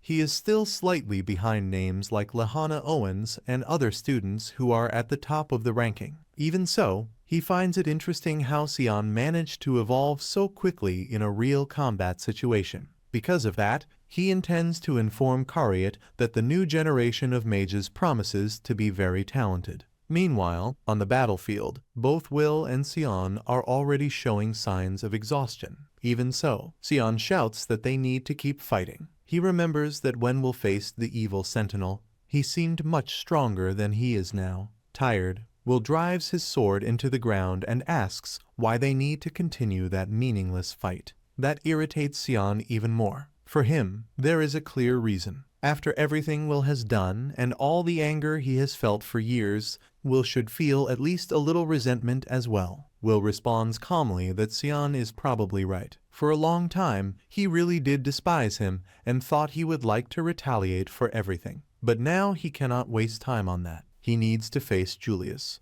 Upon hearing that, Sion becomes even more irritated. To him, Will's silent indifference hurts far more than any insult. Sion says that just seeing Will and hearing his words is enough to make him furious. The irritation is so great that he can barely control himself. What angers him the most is realizing that Will keeps moving forward and refuses to give up, even without possessing talent for magic. For Sion, that makes no sense. Despite everything, even without magical ability, Will continues to move forward and still has the courage to look at everyone around him. Everyone except him. With his eyes filled with tears, Sion asks Will to stop ignoring him. At least once in his life, he wants Will to truly look at him. Those words deeply surprise Will. The last thing he expected was to hear something like that from Sion. Even though Sion never directly asked for recognition, Will had also never thought about accepting him in that way. Deep down, Sion has always been extremely selfish. Even so, now he seemed to be asking for exactly what he had always wanted. Noticing this, Will grips his sword firmly. If he truly wants to be acknowledged by Sion, then he needs to face him with all of his strength. Sion feels satisfied when he realizes that he has finally received Will's attention. As he begins to recite the next spell, Will prepares himself carefully, waiting for the right moment to anticipate the movement and counterattack. Any mistake now could cost a very high price. Sion launches an extremely dangerous double attack. On one side he performs a powerful summoning, while on the other his guardian moves in to attack at the same time. Even so, Will has already understood the pattern of the battle. He manages to dodge every blow and advances quickly. In just a few movements, he cuts the magical core of the guardian and moves straight toward the red-haired boy. The two are about to decide the final battle. But at that exact instant, a massive rock appears between them. The stone was summoned by Colette. She appears in front of both of them, with her clothes almost completely burned. Will immediately asks where Julius is, but soon realizes that maybe he should first ask if she is all right. Colette replies that she managed to hit Julius directly in the face during the fight, but that right after that he simply disappeared. While Sion tries to understand what happened, he suddenly notices that Colette is practically without clothes because of the explosions. Desperate, he starts shouting for her to cover herself immediately, reminding her that she is the daughter of a noble house and should not appear in that manner in front of the entire audience. Annoyed, Colette replies that the truly indecent ones are the two of them, who started an absurd fight right in the middle of the festival. After that, she tells Will that he must go immediately after Julius. She herself will take care of Sion. But Sion refuses at the same moment. He states that no one is going to interfere in his path. Colette shouts back saying that, in fact, it is always him who gets in the way of everything. He always appears at the worst moment and ends up ruining the only chance that Will has to climb up to the tower. Suddenly, Will approaches and gently pats her on the head, thanking her for helping to save time. Colette turns completely red. Sion, irritated, asks if Will intends to ignore him once again. Meanwhile, in another part of the arena, the different group leaders have already reached the entrance point of the stadium after overcoming all the obstacles along the course. The group released by Julius is about to take the crown, and apparently there is no one there to stop them. But then something unexpected happens. Will appears running at high speed toward the stadium. In an impressive leap, he crosses the entrance and lands right behind Julius. The entire audience is surprised when they see that. Now Will finally prepares himself for the decisive confrontation against Julius. Meanwhile, somewhere else, we see Elfaria sitting calmly, sleeping. Her maid, Sarza, begins to scold her, saying that she spends all her time sleeping while watching the world from the top of the tower. Even while complaining, Sarza thinks to herself that all that appearance of holiness is just an act. To her, Elfaria is nothing more than someone who sells cheap magical items. Elfaria calmly asks what Sarza wants. Then Sarza shows some documents containing the names of the candidates selected by the recruiters. Among all of them, the one who drew the most attention was Julius Rain, who is causing a great impact during the magic festival. According to Sarza, Julius might even become Elfaria's successor in the future. Elfaria agrees calmly. If everything written in the documents is true, that possibility really exists. Back at the festival, Will finally approaches Julius. Julius seems satisfied that he made it that far. He says that it will be even better to win after humiliating Will in front of everyone. Will, however, states that he does not intend to lose. He even mentally apologizes to Donnan and to the dwarves from the restaurant, in case something goes wrong. Julius responds with contempt, calling Will nothing more than a useless library rat, someone with absolutely no talent at all. Right after that, he covers the entire arena with a thick curtain of smoke. Will immediately prepares himself to fight. Even without being able to see properly, he manages to hear the movements around him and realizes that Julius is trying to attack him from the sides. He dodges a block of ice that suddenly appears. Even without seeing him, he is still able to locate Julius's position. But at the exact moment he is about to counterattack, another strike hits him unexpectedly. Julius asks if Will truly believes he can keep up with his movements. Then he reveals something surprising. He did not move even a single step. The audience is shocked when they realize that there are several Julius fighting at the same time. Will is also impressed when he understands what is happening. Julius is using clones. The copies begin to explode around Will, trapping him in a deadly trap. The commentator Mike becomes completely confused. unable to understand what is happening in the arena. Meanwhile, Evil Snake watches everything in amazement. He explains that Julius is using a secret art created by Elfaria Alvisvina, known as Glasfro, a set of 12 extremely powerful spells. These 12 spells are considered Elfaria's greatest masterpiece, and Julius is using the first one among them, the spell called Ars Un, capable of creating perfect ice copies of its user. Will asks how Julius managed to learn a magic created by Elfaria. Julius begins to laugh. With his usual narcissistic expression, he replies that it is simply natural talent and that he learned everything by studying magic on his own. Even if it is still only partial, this already places him close to the level of a true tower mage. Julius continues provoking Will, saying that one day he himself will surpass Elfaria. Those words make Will furious. He charges forward to attack immediately, but Julius was already expecting exactly that. Using his clones, he surrounds Will with an unrelenting sequence of attacks. Soon after, 3 clones join together to form a large barrier, creating a kind of ice cage around him. Julius says that it suits someone like Will perfectly, since he is nothing more than a wild animal. Throughout the entire Colosseum, everyone holds their breath as they watch the enormous block of ice closing in on Will. Mike shouts excitedly, saying that it is incredible. Edward comments coldly that Julius won without even needing to take a single step. For him, that represents exactly what it means to be a true mage. Even so, Julius still does not seem satisfied. He uses acoustic magic to amplify his voice and asks the recruiters what they thought of the spectacle. Then he declares before everyone that his ice magic, inherited from Albis, is superior, and that he will prove himself to be the true successor of Elfaria. The students are shocked when they realize that Julius is capable of using Elfaria's magic.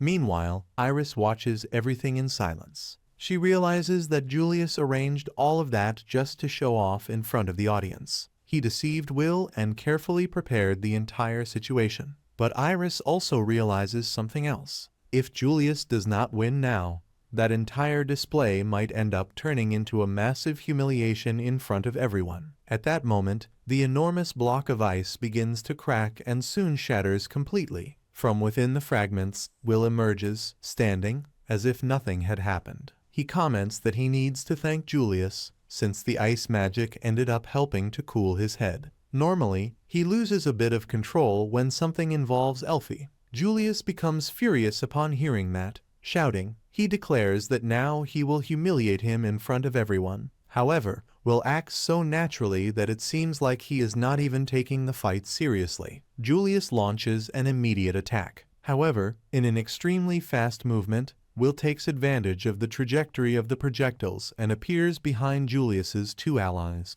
With precise strikes, he defeats them instantly, sending both of them to the ground. Meanwhile, he comments that the Rs used by Julius is still incomplete. In the stands, Edward watches the scene irritated, remembering that Will had already used that exact same strategy against him before. The entire Colosseum audience is shocked. No one expected Will to eliminate 2 such strong opponents so easily. At the same time, Julius's clones begin to disappear one after another. The students are completely confused, trying to understand what is happening. Will explains that he managed to interrupt the control of the clones by using Julius's own teammates as a distraction. The magic that Julius uses can only be maintained for a short time, and with his current talent he is still very far from reaching Elfaria, his beloved white-haired mage.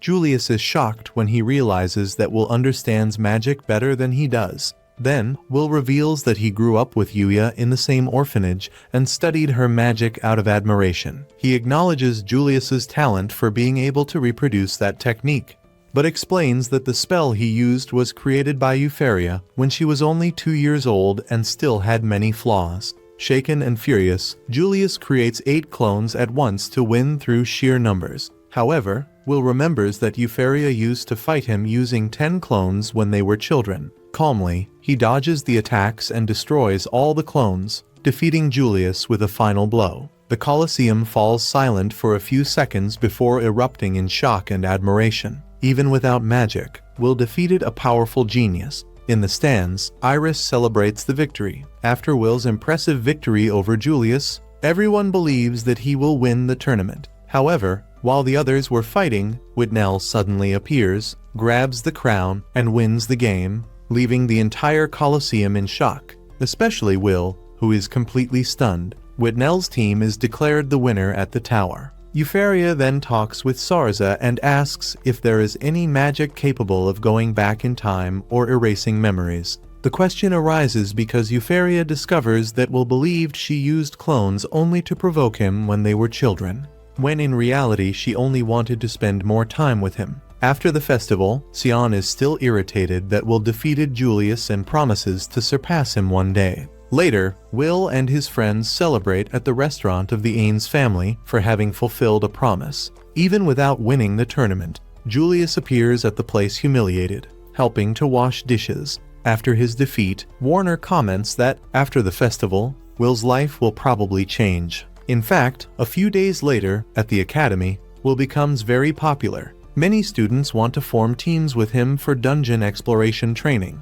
even arguing among themselves because of it. Colette becomes irritated, since many of those students previously despised Will, and now only want to take advantage of his strength. Despite that, Will feels happy about the popularity, since he has always been very lonely. Colette then invites him to explore the dungeon with her, but ends up turning the invitation into a shopping trip, which leaves her extremely embarrassed. Later, on the next day, when they are about to go out together, Rust appears saying that he will also accompany them during the outing. He behaves in a strangely intimate way with Will, holding his hand, adjusting his clothes, and staying between the two the entire time, which makes Colette increasingly frustrated. Suspicious, she asks who Rusty really is, and even suspects that he might be a girl, since he is too handsome. However, Will states with complete certainty that Rusty is a boy, explaining that they have already bathed together several times, something that leaves Colette completely surprised. Rusty returns with drinks and jokes that he can drink from Will's cup,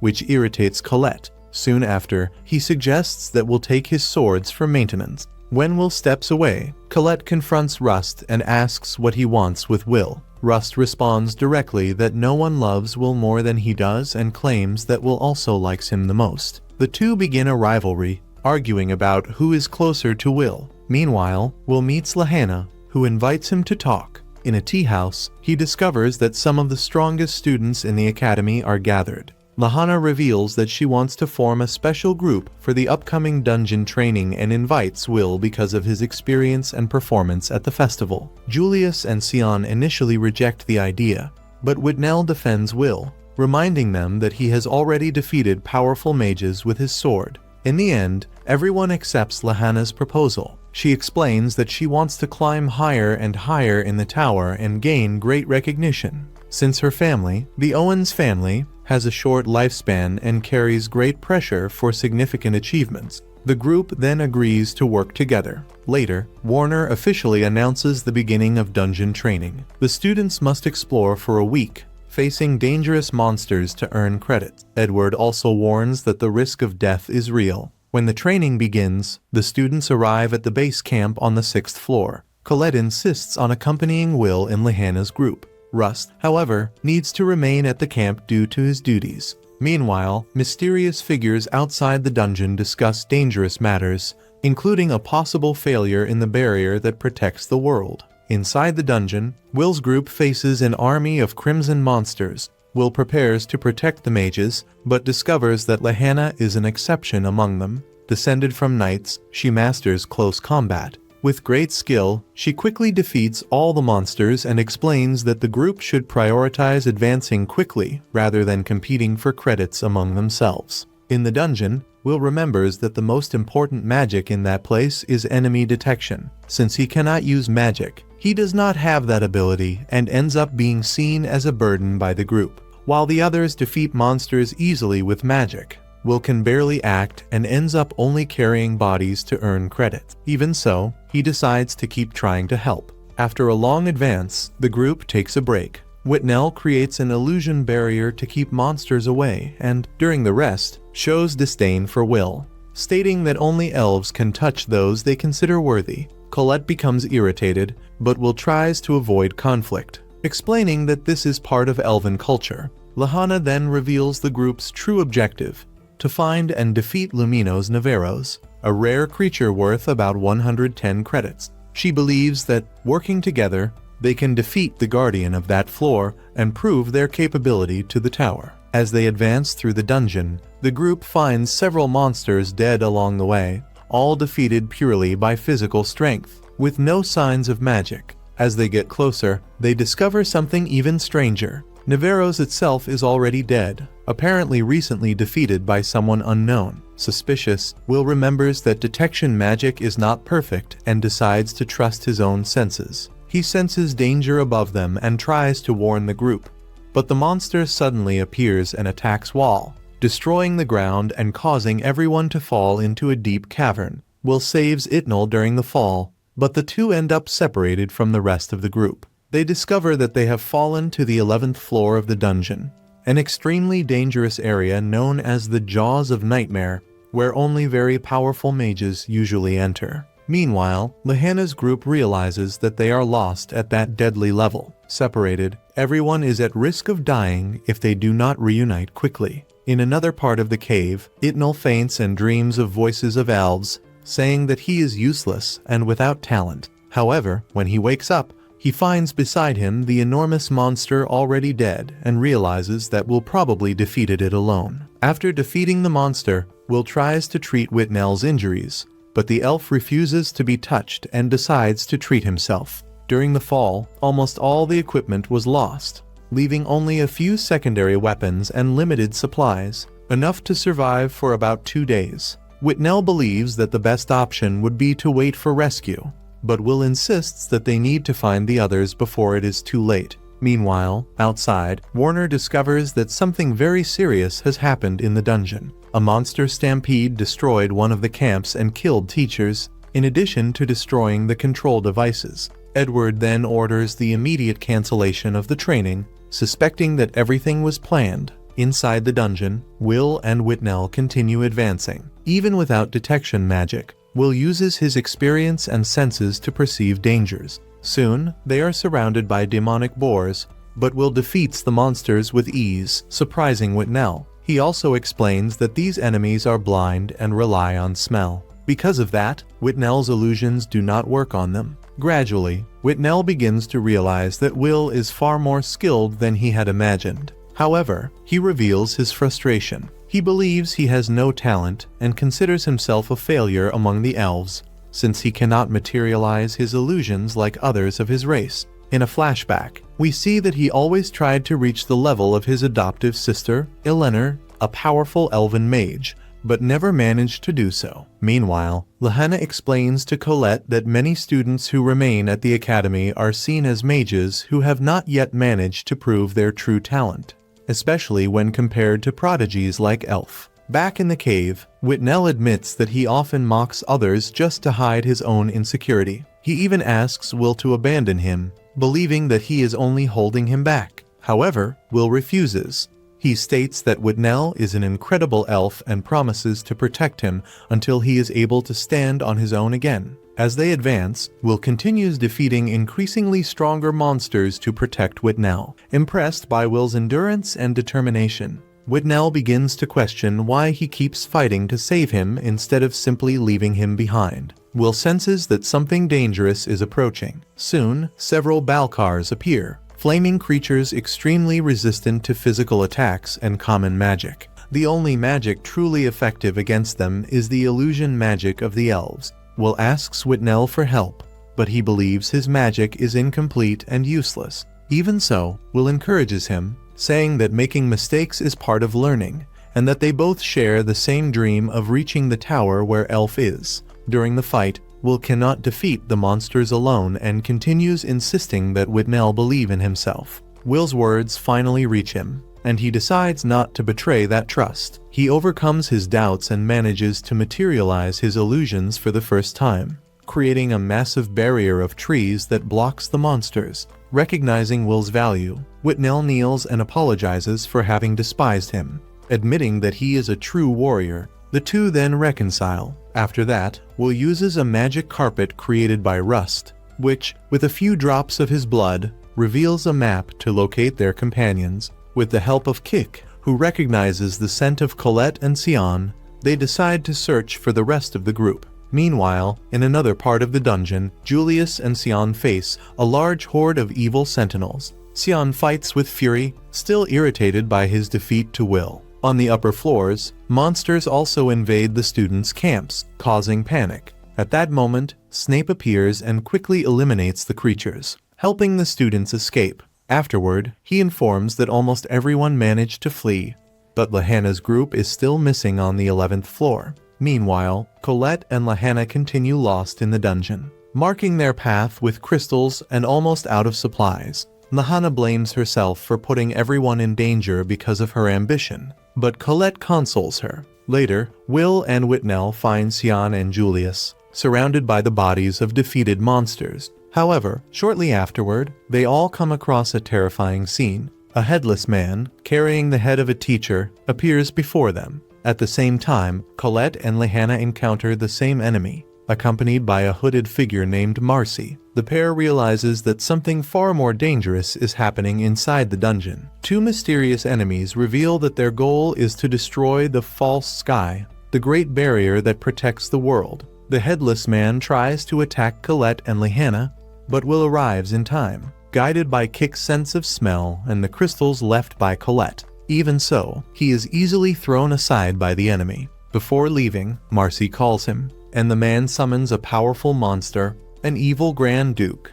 Using the ancient portal magic of the Magic Queen, the creature, extremely powerful and equivalent to hundreds of thousands of magical power points, attacks the group. The students try to flee, but realize that escaping will be nearly impossible. Will then proposes a plan: defeat the Grand Duke, since eliminating the leader would cause the other monsters to lose their organization. Even thinking it is impossible, his companions decide to trust him, and Lahanna recognizes him as the leader. During the battle, Julius uses clones to distract the monster while preparing a powerful spell based on Elf's continuous casting technique. The attack only delays the enemy, and Lahanna tries to finish it, but is stopped by a barrier. The group falls into despair, and Will, overcome by fear after breaking the glasses that Elf gave him, almost loses his courage. But he rises again and returns to the fight. With the help of Colette, who creates a stone sword, Will manages to cut one of the Grand Duke's wings. Sion also attacks with powerful magic, but the monster remains almost intact. Then, Will remembers the connection between sword and wand and asks Sion to channel his magic through the blade. The sword becomes engulfed in intense flames and releases enormous power. With a single devastating strike, Will cuts the Grand Duke in half, defeating the creature. However, he loses all his strength right afterward. Before they can recover, a massive horde of monsters surrounds the group, and everything seems lost. At that moment, a powerful light appears and instantly destroys all the creatures. When the figure responsible reveals his face, everyone is shocked. It is Aeon Mysterious Oldekin, the sovereign of light and king of magic, wielder of the most powerful wand. Will wonders what he is doing in that place. It seems that Aeon and his exploration team were in the dungeon, possibly returning from some mission. Aeon then declares that those who face the darkness of the dungeon will be blessed by the light, and congratulates the boys for the courage they showed during the battle. Everyone becomes emotional and kneels before him. Even the elves tremble with admiration in the presence of someone so powerful. While everyone shows respect to the great sovereign, Will continues staring at him. One of Aeon's companions approaches Will and comments that his sword is still alive. He asks Will's name. Will responds, still somewhat hypnotized by the situation, and then asks, "Who is that person?" The figure removes the hood and reveals his identity. It is Finn. His presence there is surprising, since no one expected to find him in that place. Meanwhile, in another part of the dungeon, two evil mages celebrate. They have finally obtained the material they were looking for. According to them, if they had not been attacked earlier, they might also have obtained that sword. Even so, they believe that the most important thing is that they completed their mission. Now they intend to celebrate. The training ends in a tragic and unexpected way. 11 Academy professors die. although no student loses their life, while the school begins an investigation to discover who caused the incident. The surviving students recover in the infirmary, still shaken. They recognize that they survived thanks to the intervention of the Sovereign of Light and their teamwork. During the conversation, Lehana realizes that the group has become a true team after the experience in the dungeon. The tense atmosphere eases, with jokes about her enormous appetite, caused by the high energy consumption of her magic. Then, the others comment on the moment when Will absorbed everyone's magic during the battle. Not even he can explain exactly what happened, which increases the mystery surrounding his power. Will also remembers a boy who participated in the rescue. Lehana explains that he probably belongs to the FM tribe, a race that does not use magic but possesses great knowledge about the dungeon and has acted as guides to the tower since the time of the Wise Queen. Later, Finn meets Calderon and delivers a fragment of the sword known as the Magic Slayer, found in confrontations deep within the dungeon. He suspects that someone is conducting experiments there, using dungeon materials to create that weapon. While discussing the investigation, Finn questions why Calderon did not tell Will anything, but she replies that he is still just a student who wishes to become a great mage. The next day, even after everything that happened, Will is already training again. Sion challenges him to a duel to fulfill an old promise, and the two begin to fight in the school courtyard until they are interrupted by Warner. As the months pass, the students continue their studies, and the school year comes to an end with the final exams. Despite everything he has faced, Will keeps his goal clear, to keep moving forward until he meets Elf again. After some time, the boys return to the dungeon, and, this time, acting in a more organized way as a team, they finally manage to defeat the boss monster Nevirus. Time moves forward normally, and Will remains completely determined to achieve a perfect score, as this is essential to advance in the tower and finally reach Elfie. Later, as the exam period comes to an end, several teachers are surprised, since Will Serfort becomes the only student to achieve a maximum score on all exams. Not even Lehana, known for her excellence, managed to avoid a few mistakes throughout the evaluations. Even so, Will maintained a flawless performance in every test taken. Warner, on the other hand, shows great enthusiasm, and Professor Alyssa approaches to congratulate him, highlighting that all his effort is finally bringing results and bringing him closer to his goal. Meanwhile, Julio and Sayo are gathered with the principal, who congratulates them for the impressive achievement of defeating a floor guardian, even with such an intense routine. However, upon receiving his wand, Julio states that he only participated because he already had his position guaranteed in the tower, without the need to defeat Nevirus. At that moment, Sion provokes him, saying that even if Julio had not been present, his absence would hardly have been noticed, since his powerful ice disappeared quickly, making his participation irrelevant. Annoyed, Julio fires back, reminding him that Sion spent the entire time hiding behind the insect just throwing fireballs. As usual, the two end up arguing, while the principal comments that it is clear that both are worried about Will, which only increases the irritation between them even more. Meanwhile, Will continues studying intensely and practically without rest. He spends days without eating properly or sleeping, refusing to slow down, because he believes that even a single point can completely change his future. Colette tries to convince him to take a break, but Will insists that, thanks to the help of Lehana and the others, he managed to achieve the maximum score in the stages, so he feels that he needs to keep striving so as not to waste everything they did for him. Rosti reminds him that Will has also already accumulated credits in spellcasting after defeating Professor Edward, but Will replies that he is still missing 1 point and that he needs to secure it no matter what. At that moment, Rosti pulls out one of his gray hairs, warning that if he continues like this, many more will appear. Colette gets irritated and questions what he thinks he is doing, while Rosti responds provocatively, saying that he only did something that she herself had always wanted to do. Colette is left speechless, visibly embarrassed, which makes Rosti come out as the winner in this small exchange. At another moment, Lehana comments to Wignall that, after defeating Nevirus, they will finally be able to climb the tower with pride. However, Wignall observes that it was not that simple, since afterward they still faced a Grand Duke, As they continue walking, he notices how much Lihanna has changed, stating that she no longer gives off that same tension as before. Lihanna agrees, recalling that she used to hide her feelings behind a smile, but deep down she never let her guard down. Wignall then admits that this change happened thanks to Will, as he was the one who showed her that even someone strong can make mistakes, and that ended up earning her respect. Lihanna also acknowledges that she learned a lot from Will, and that she now understands that cowardice can come from a feeling of inferiority, but it can also transform into courage. The two then wonder what Will might be doing at that moment, and Wignall answers that it is obvious.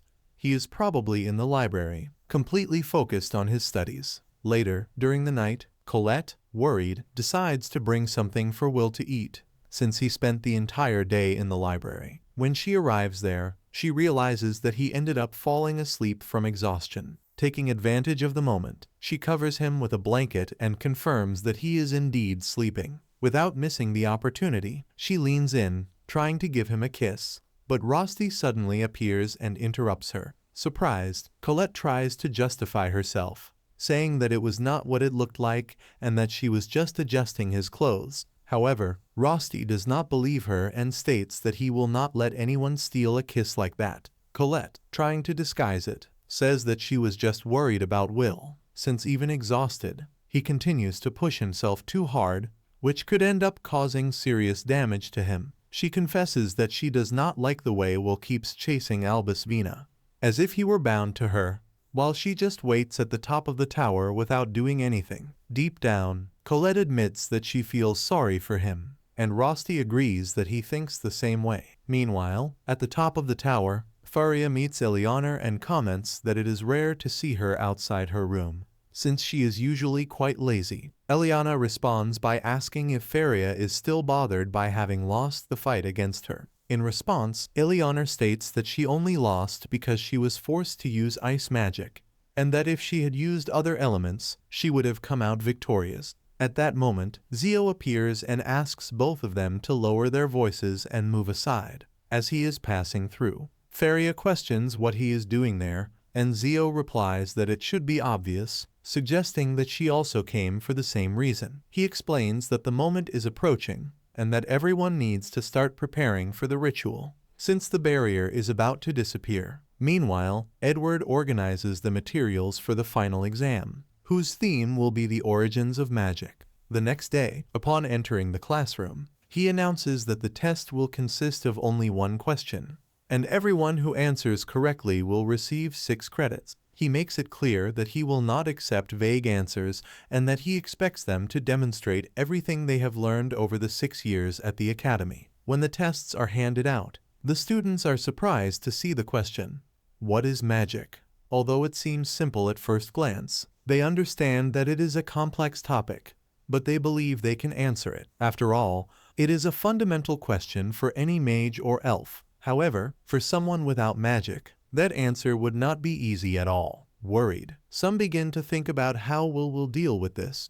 And indeed, his mind goes completely blank. Unlike the other tests, this one cannot be answered based on books. He needs to explain, in his own words, what magic means to him. Even in the face of this difficulty, Will does not intend to give up. He is determined to find an answer, no matter what. With that in mind, he continues thinking about Elfie and the promise he made, determined to fulfill it no matter what. Then, he begins to write what magic means to him. In his view, it is an unattainable miracle, something both beautiful and cruel at the same time. For Will, magic is beyond simple effort, but he believes that, if he does not give up, he may achieve something equivalent or even greater than it. In the end, he records his answer by saying that, for him, magic is what keeps people in constant expectation. Next, the scene changes, and Warner questions Edward, asking what he intended with that kind of exam. Edward calmly replies that he only asked a basic question,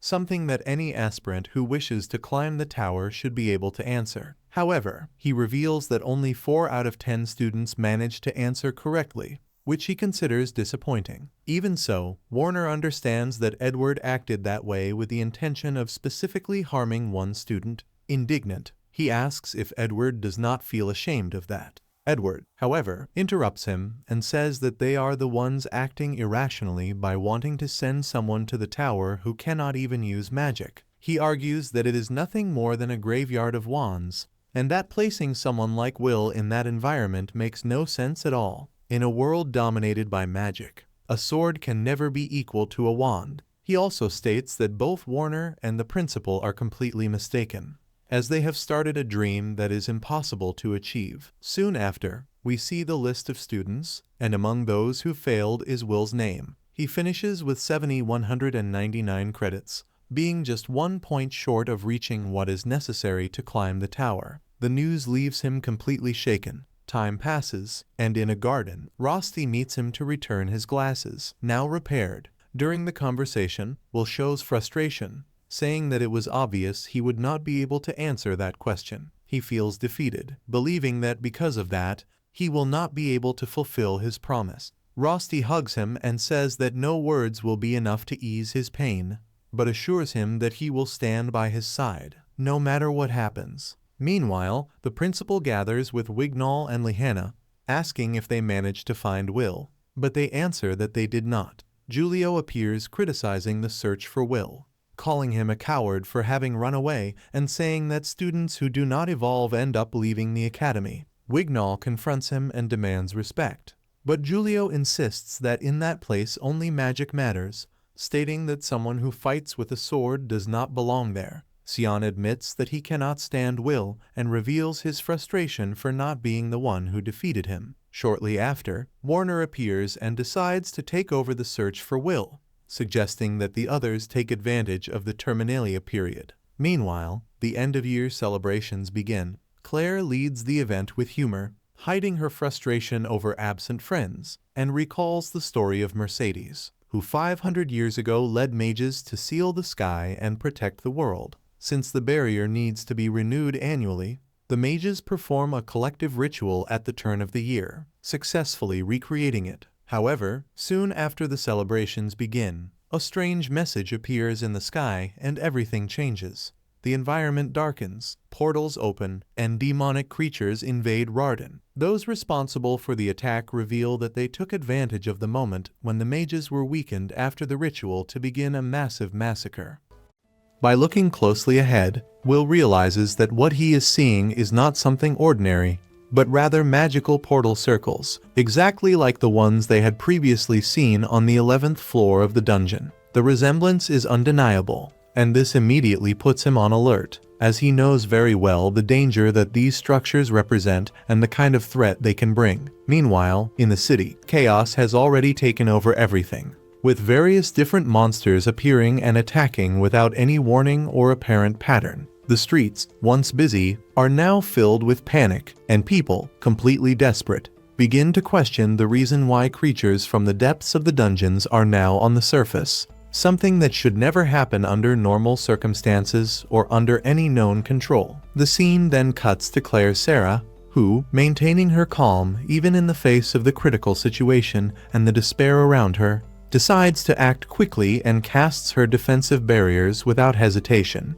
As she conjures some magical bubbles around, something unexpected happens. From within them, guardians emerge, summoned creatures that possess the ability to drain the strength of enemies efficiently. At the same time, the faction's mages begin to chant their spells with precision and synchrony, showing complete mastery of their techniques. With this combination of well-coordinated strategies, they manage to eliminate the monsters with extreme ease, which leaves everyone around completely impressed with the power and efficiency of the capital's mages. These mages are known as the Tower Mages, figures respected and feared for their skill and discipline. They quickly come to a consensus that they need to discover the origin of these magical circles, as this is clearly not a natural event. For them, it is clear that someone is behind the release of these creatures, and they demand that those responsible be captured, no matter the cost. However, when they turn their attention back to the battlefield, they notice something disturbing and unexpected.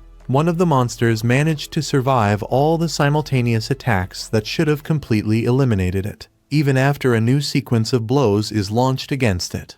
They initially believe that the enemy has been defeated, but soon realize they were mistaken when they see that it is still moving. Everyone begins to attack together, trying to eliminate the threat once and for all without leaving any openings. Claire then shouts for one of the men to retreat immediately, but it is already too late, and he ends up being brutally cut in half in front of everyone. At that moment, Claire realizes something even more alarming and concerning. Magic simply is not working on these monsters, making the entire strategy useless. When she is attacked, she manages to identify the cause. The sword used by the enemy is a Mage Slayer, a weapon created specifically to nullify and pierce magical defenses, something extremely rare and dangerous. The scene then shifts to the school's headmistress, who receives the news that almost all of the tower mages have been killed, in addition to there being numerous civilian casualties. She begins to reflect deeply on the situation, questioning whether this weapon was produced on a large scale for combat and what the true objective of the enemies behind all of this might be. Despite the urgency of the situation, when they suggest that the Academy send reinforcements to the city, she immediately refuses without hesitation. For her, all of this is nothing more than a carefully planned distraction to divert attention from the true target. Her focus is clear and unwavering. The tower must be defended at any cost. The mages present understand that they are the true targets and that they must act quickly before it is too late. The only viable option is to deploy the Grand Barrier, but there is a critical problem. Elfaria's mana is practically exhausted, as is that of everyone else. This is the only day of the year when all mages end up completely drained, which makes the situation even more dangerous. Even without knowing exactly where this threat came from, everyone is certain that the enemies chose this moment on purpose, aiming to eliminate them all at once while they are vulnerable. One of the men suggests that it would be better to retreat to preserve their lives, but an old man harshly reprimands him, reminding him that he lost his eyes and, therefore, has no right to speak of retreat or weakness. He then forbids any mage from leaving the tower under any circumstances. If a single wand falls and the Grand Barrier is destroyed, the celestial invaders will be able to enter, and not only Regarden, but the entire world will be reduced to ashes. This is something they cannot allow under any circumstances. The scene changes again, now showing those responsible for the attack, visibly irritated by the fact that the tower mages did not appear as expected. They had prepared carefully planned bait to lure them all, with the intention of eliminating them in a single strike. Faced with the failure of this initial plan, they decide to proceed with what they currently have available, without retreating. Back in the capital, a mother and her daughter are cornered by monsters, with no apparent chance of escape. At the moment when everything seemed lost and inevitable, Will appears to save them, cutting off the arm of one of the creatures with a precise and swift strike. Even the enemies are surprised by the strength demonstrated by the boy. A brief glimpse of his past reveals that he never understood why people despise those who use swords. But despite the resentment he carries within himself, he has never allowed it to consume him completely. Determined, he moves forward without hesitation and defeats several enemies with ease. One of the girls observes that, although Will is capable of facing mages with his sword, he cannot handle everything alone in the face of a threat of this scale. Given this, the royal mage decides to allow the dwarves to enter the battle to balance the situation. Will's master then kneels before them, humbly asking for their help and support. Even though they are reluctant at first, the dwarves eventually accept, mainly out of respect for Will and what he represents. Meanwhile, Will's friends face enormous difficulties just to survive. Even while using illusion magic, the monsters are able to block everything with ease, as if they were already prepared. One of the girls suggests that they should simply distract the enemies while the dwarves approach silently. Following this strategy, they reinforce their shields and use Colette's power to bring down the saint's statue onto one of the monsters, finally managing to deal significant damage. Giulio goes into shock upon seeing that, because destroying the statue could attract the wrath of the deities and bring even worse consequences. The tower mages become irritated when they realize they need to rely on the dwarves to win, and some of them do not even accept this idea, even in the face of necessity. The infiltrated mages, on the other hand, understand that the situation has completely spiraled out of control, with the dwarves on the battlefield and the lack of proper weapons to deal with them.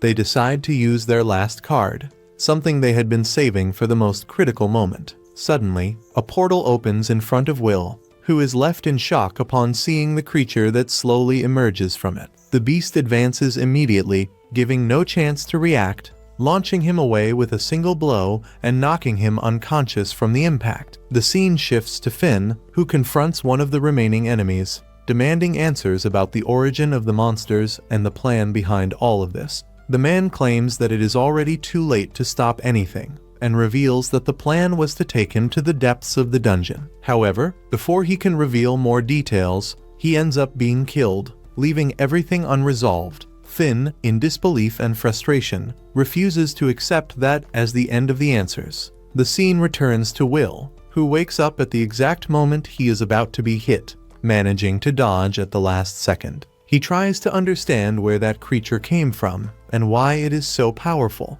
It is Vander, a monster known from the 40th floor, responsible for killing previous generations of mages. The enemies explain that they had to sacrifice 50 of their own men just to push this creature through the portal. Even so, they are satisfied, as they believe this will cause a great impact. Meanwhile, Will fights, but he cannot deal any damage and is constantly thrown around. He saves a comrade, but ends up being slammed violently against the ground. At that moment, the dwarves arrive to help him. After defeating several monsters, they realize too late that they have fallen into a trap. The creature begins to absorb the energy of all the defeated monsters, becoming even stronger. It even goes as far as devouring its own allies to increase its power further. Any attempt to approach is useless, as it creates a shield that repels everyone. With ease, it defeats several dwarves at once, leaving Will completely terrified. The enemies watch satisfied, since magic does not work against this creature. Will finally understands all the monsters were sacrificed to create that beast. A sea of blood begins to form, and he feels a huge weight for not being able to do anything. He knows he needs someone to enchant his sword, but any attack is easily blocked. Before his eyes, a friend's arm is cut off, which makes his anger grow even more. Even so, he moves forward, dodging and attacking, but without success. No knowledge or technique seems to work. Meanwhile, Rosti sends a cat to fetch Colette, promising to protect Will. He knows he does not have enough power to face that creature. At the moment when Will is about to be killed, Rusty suddenly appears, placing himself in front of him and pushing him away from the attack, stating that he will always be by his side. Upon seeing his friend die before his eyes, Will feels deep pain, and his anger reaches a new level in the face of everything that has happened. If you followed until here, comment Rusty to send that positive energy to him. I hope you enjoyed the content, and if you really liked it, do not forget to leave a like and subscribe to the channel to follow more videos like this. Will continues plummeting at high speed, with the wind cutting across his face and the sensation of free fall taking over his entire body. For a brief moment, it seems that there is no more hope, but luckily, his teacher manages to reach him at the last moment and grabs him before the worst can happen, saving his life by a very small margin. Even after being rescued, Will cannot calm down and continues screaming desperately for his friend, as if refusing to accept the situation he is in. The scene then shifts to the group of the Magia Vander, where the atmosphere is tense and heavy. Zio looks around and becomes even more irritated with what is happening. Unable to accept the inaction of the others, Carriot notices his intention and asks where he is going. But Zio responds directly, saying that it should be obvious, since he is heading straight to the battlefield. In his view, everyone there is useless for fighting without achieving results. But those who remain still without doing absolutely anything are even worse. Carriot tries to bring reason to the situation, reminding that Lord Aaron has already made it clear that no one can leave there under any circumstances. He explains that if the Magia Vander are defeated, the Great Barrier will disappear completely, and without it there will be no chance of a future. The Celestial Invaders will destroy everything without exception, reducing the entire world to ashes. He also emphasizes that even they are at a disadvantage against those creatures, and that the only viable option is to wait until the most important person for everyone manages to recover. Because of that, he asks again for Zio to step back and sit down. Zio, however, does not accept that idea and questions whether Chariot really expects him to act calmly in the face of all that. He states that he would rather send everything to hell than continue there holding a weak wand without doing anything. Faced with that, Chariot decides to act and uses his firepower to prevent him from advancing, demanding that Zio return immediately. He makes it clear that if he does not obey, he will be forced to restrain him by force. The argument intensifies to the point that no one around dares to interfere. Those who still maintain awareness of the situation know that the Magia Vander cannot split up at such a critical moment. At that instant, Lady stands up, breaking the silence, and demands that the master withdraw his orders. He responds coldly, saying that Elfaria should not try to make him change his decision and orders her to sit down again. Even so, she ignores the order and decides to act on her own, determined to protect those she loves, including Will. Before leaving, she warns that if they try to stop her, she will not hesitate to attack as well. The scene returns to Will, who is now consumed by anger and frustration in the face of everything that is happening. The master analyzes the situation and understands that the arrival of Vander caused the complete collapse of the front line. While the surviving Dinnabaros continue pressing and forcing everyone to retreat, not even the dwarves, known for their resilience, can contain the enemy advance. Faced with that, he believes that Will is the only remaining hope, but Will cannot accept that. He feels completely powerless, remembering how he has already gone through something similar in the past when Elfie was taken. For him, all of this happens because he cannot use magic like the others. Without that power, he feels that he is incapable of protecting anyone, whether Elfie, Rosti, or anyone else. In his mind, he sees himself as nothing more than a failure. Werkner tries to calm him down, speaking firmly, but Will keeps questioning himself, unable to understand why only he cannot use magic. Suddenly, an enemy appears before him and looks at him with contempt, calling him useless before throwing his swords in his direction. The scene quickly shifts to Will's friends, and Kiki immediately realizes that he is in danger.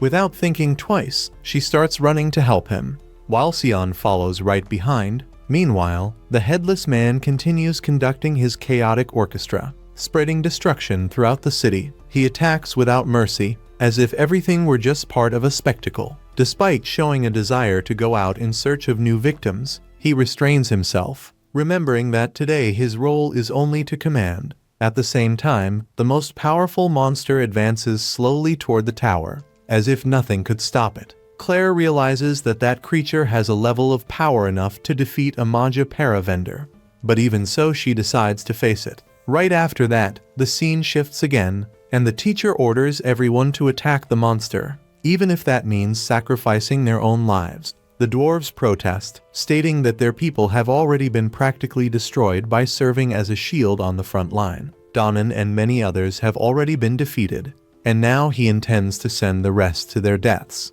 Even so, the teacher insists, saying that they need to do this for the children who are still fighting. At another point on the field, a mage runs to protect Gina and manages to defeat an enemy that was approaching. Confused, she asks the reason, and he replies that their lives are worth less at that moment, and that it is the duty of the older ones to protect the younger ones, even if it costs their own lives. Determined, she stands up and orders everyone to advance toward the center of the capital. Meanwhile, the city continues being devastated without stopping, and everyone tries to resist as they can. A friend of Colette, in the middle of the chaos, wonders where she is, wishing to see her at least one last time. In the midst of the destruction, Eliza appears and saves two students in danger, saying that despite all the trouble they cause, they are still extremely important to her. The scene returns to the headmistress, who receives increasingly worrying reports. They manage to protect the civilians, but they do not have enough strength to make the enemy retreat. Iris explains that, thanks to the efforts of the dwarves, part of the mage slayers has been eliminated, but that is still not enough to stop Vander. On all fronts, the problem is the same.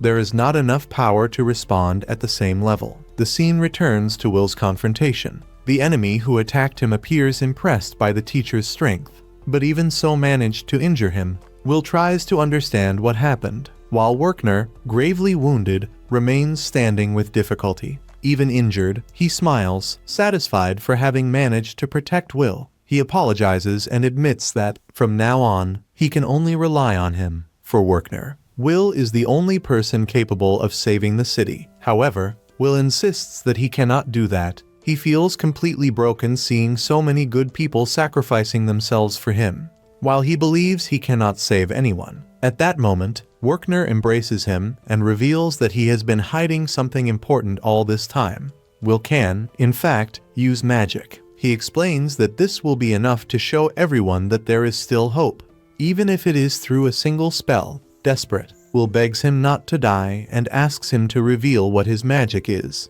It is then that Finn appears before him and says that light can pass through anything. He assures that the teacher will survive and states that now the most important thing is for Will to stand up, because everything has already been prepared for him. Before acting, Will asks what this so-called motivation means. Finn explains that it is not about controlling elements like fire or wind, but rather something much deeper: emotions. Will, still insecure, thinks that this is nothing more than a simple trick and that it will not be enough to save the world. Finn interrupts him and states that this is, in fact, the most important thing of all. He says that anyone who cannot change themselves will never be able to change the world around them. Then he asks Will to remember who he truly is, his origins, and everything that brought him there. He says that the lock has already been opened, and that now the moment has come to wield the sword. This is the beginning of a new journey, crossing the darkness to go beyond the false sky. The sword begins to shine intensely, and Finn asks if Will knows the name of the magic that exists within him. He asks him to declare it out loud, without hesitation. Will then stands up, takes a deep breath, and says, "Courage." At that very moment, his hair turns white, and a new energy takes over his body. He rushes toward the enemy at high speed and begins to defeat all the monsters around him, completely surprising everyone who watches the scene. Charlotte and Sion also move forward to fight. Even though they are already completely exhausted, they refuse to retreat because they know that Will would never give up. Upon hearing that, Will admits that this was not entirely true, because he felt envy and carried a lot of bitterness within himself. Even so, he always admired his friends for never giving up, regardless of the difficulties. With his path finally defined, Will blocks a powerful attack and decides to fight like a solitary sword, moving forward without hesitation. Thus, this intense episode comes to an end, leaving a feeling of tension and hope in the air. And if this moment also gave you chills, comment to show that you followed until here. Do not forget to leave a like and subscribe to the channel for more content like this. See you next week. See you later.